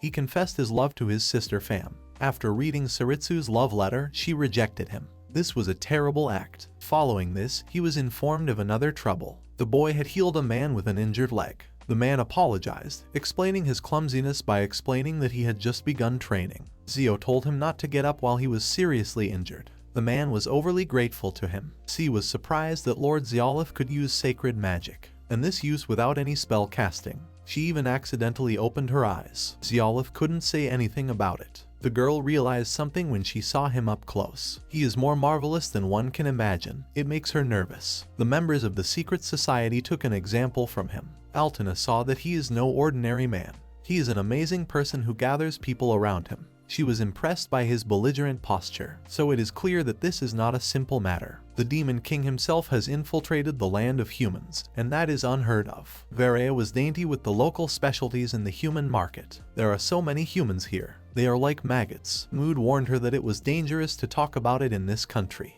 The man addressed the people of the town, announcing that it was once again the season of the fighting tournament. He noticed a miss with a rare outfit, assuming she was a traveler. Then he offered to look at it before he left. The girl realized that while they were looking for the Demon Emperor, they could kill time. In one of his classes, Zeolith discovered a fight tournament entry form lying on Patty's desk. It was strange that the girl wanted to participate in such a noisy competition. After all, she has no money problems. What she wants is not money, but a magical staff of spirits. If she wins, she will get it. Sensei has already talked about it. The staff of spirits is the staff favored by the great sage of Elstena Fridio. It is from the same republic as her. Therefore, she wants to bring it back to her country. Then Nyrus will tell them something good. This tournament will involve the Holy Sword. In that case, it will be hard to win. She is sorry, but she will bet on the Holy Sword. The guy wasn't talking about betting. The Elfess reasoned that it didn't matter unless the odds were 0. Zeolith wondered what if someone else won and said he didn't need the staff and gave it to her. If that happens, Patty would be very grateful. She will dedicate her life to whoever gives her back that staff. Most of the male participants, if they find out that a beautiful girl is willing to give her life for the staff, they will start fighting for it. Zeolith tried not to think of such a thing. There was still a chance that she would win. or he could get involved and help. Either way, he should do something. Xiolif put aside the unpleasant thoughts he needed to think about. At the market, Rise and Fam asked the seller to drop the price a little. The man remarked that it was a pretty good magical tool. Fam decided to flatter him by saying that it was very beautiful, and Rise joined in her words. And that's right, he was quite popular when he was young. He's not surprised that even now people are paying attention to him. He will give it away for half price to a young lady who has good eyesight. Rise thanked her uncle. They decided to buy a gift for Zio. The boy couldn't figure out what the thing resembling trash was, but it turned out to be a useful thing. First they wrapped the straw around the person, and then they put the mask on. That's how the battle suit comes into being. With it, the whole body is protected. Xiolif didn't think he needed it, but Rise insisted otherwise. She bought it at a bargain price. The guy guessed that it was the money he gave her for pocket money. Reese knew it might come in handy someday. Zio was going to the guild, so he offered to go with him. Rise would have loved to go, but Fam had flattered the vendor a lot and now she felt bad, so they could go on their own. The guild leader prepared magic tools to summon the black dragon. Nyasha asked Zeolite to put it on her ring finger, which embarrassed him. As for the rings, she offered to put another ring on her as well. He thought she meant to change the slave collar into a ring. The girl decided to keep it. Still, she put it on her ring finger. The men agreed that for women, rings are something special. She could take this black dragon collar with her and wear it, but not to summon a dragon in a narrow space or in a crowded place. And Blazer also said that Zeolith should participate in the next tournament. The members of the secret society found out that his brother was going to the fighting tournament even though he didn't want to go. This is a direct order from the guild head. The deputy guild head has long been suspicious of his abilities. If he achieves good results, no one will be able to look down on him. The fighters regarded them with great displeasure. Haltana stated that they were already subject to the guild and apologized to Zeolith for disturbing them. He was offered to summon Kokai during the battle, but Zeolith wanted to avoid the appearance of corpses, especially its Nyasha's pet. Today, he just came to watch. Haltana reasoned that it would be difficult for him to win alone, so she decided that she would also participate in the battle tournament. Zeolite doubted that she would succeed. The girl was going to test her skills. After all, he had trained her. The guy realized that this had become even more problematic. Nyasha reminded him that now was the time to try to summon Kokai. The guys were surprised that he was really that big that he needed so much space. Nyasha summoned the black dragon. The summons did succeed, and the monster roared as a greeting. The boys marveled at what a majestic monster Nyasha had tamed. Saint felt a powerful magical force. She made a revelation when she said that it was a loyal and intelligent girl. It turned out that Kokai had been a girl all along. From shock, Nyasha fainted.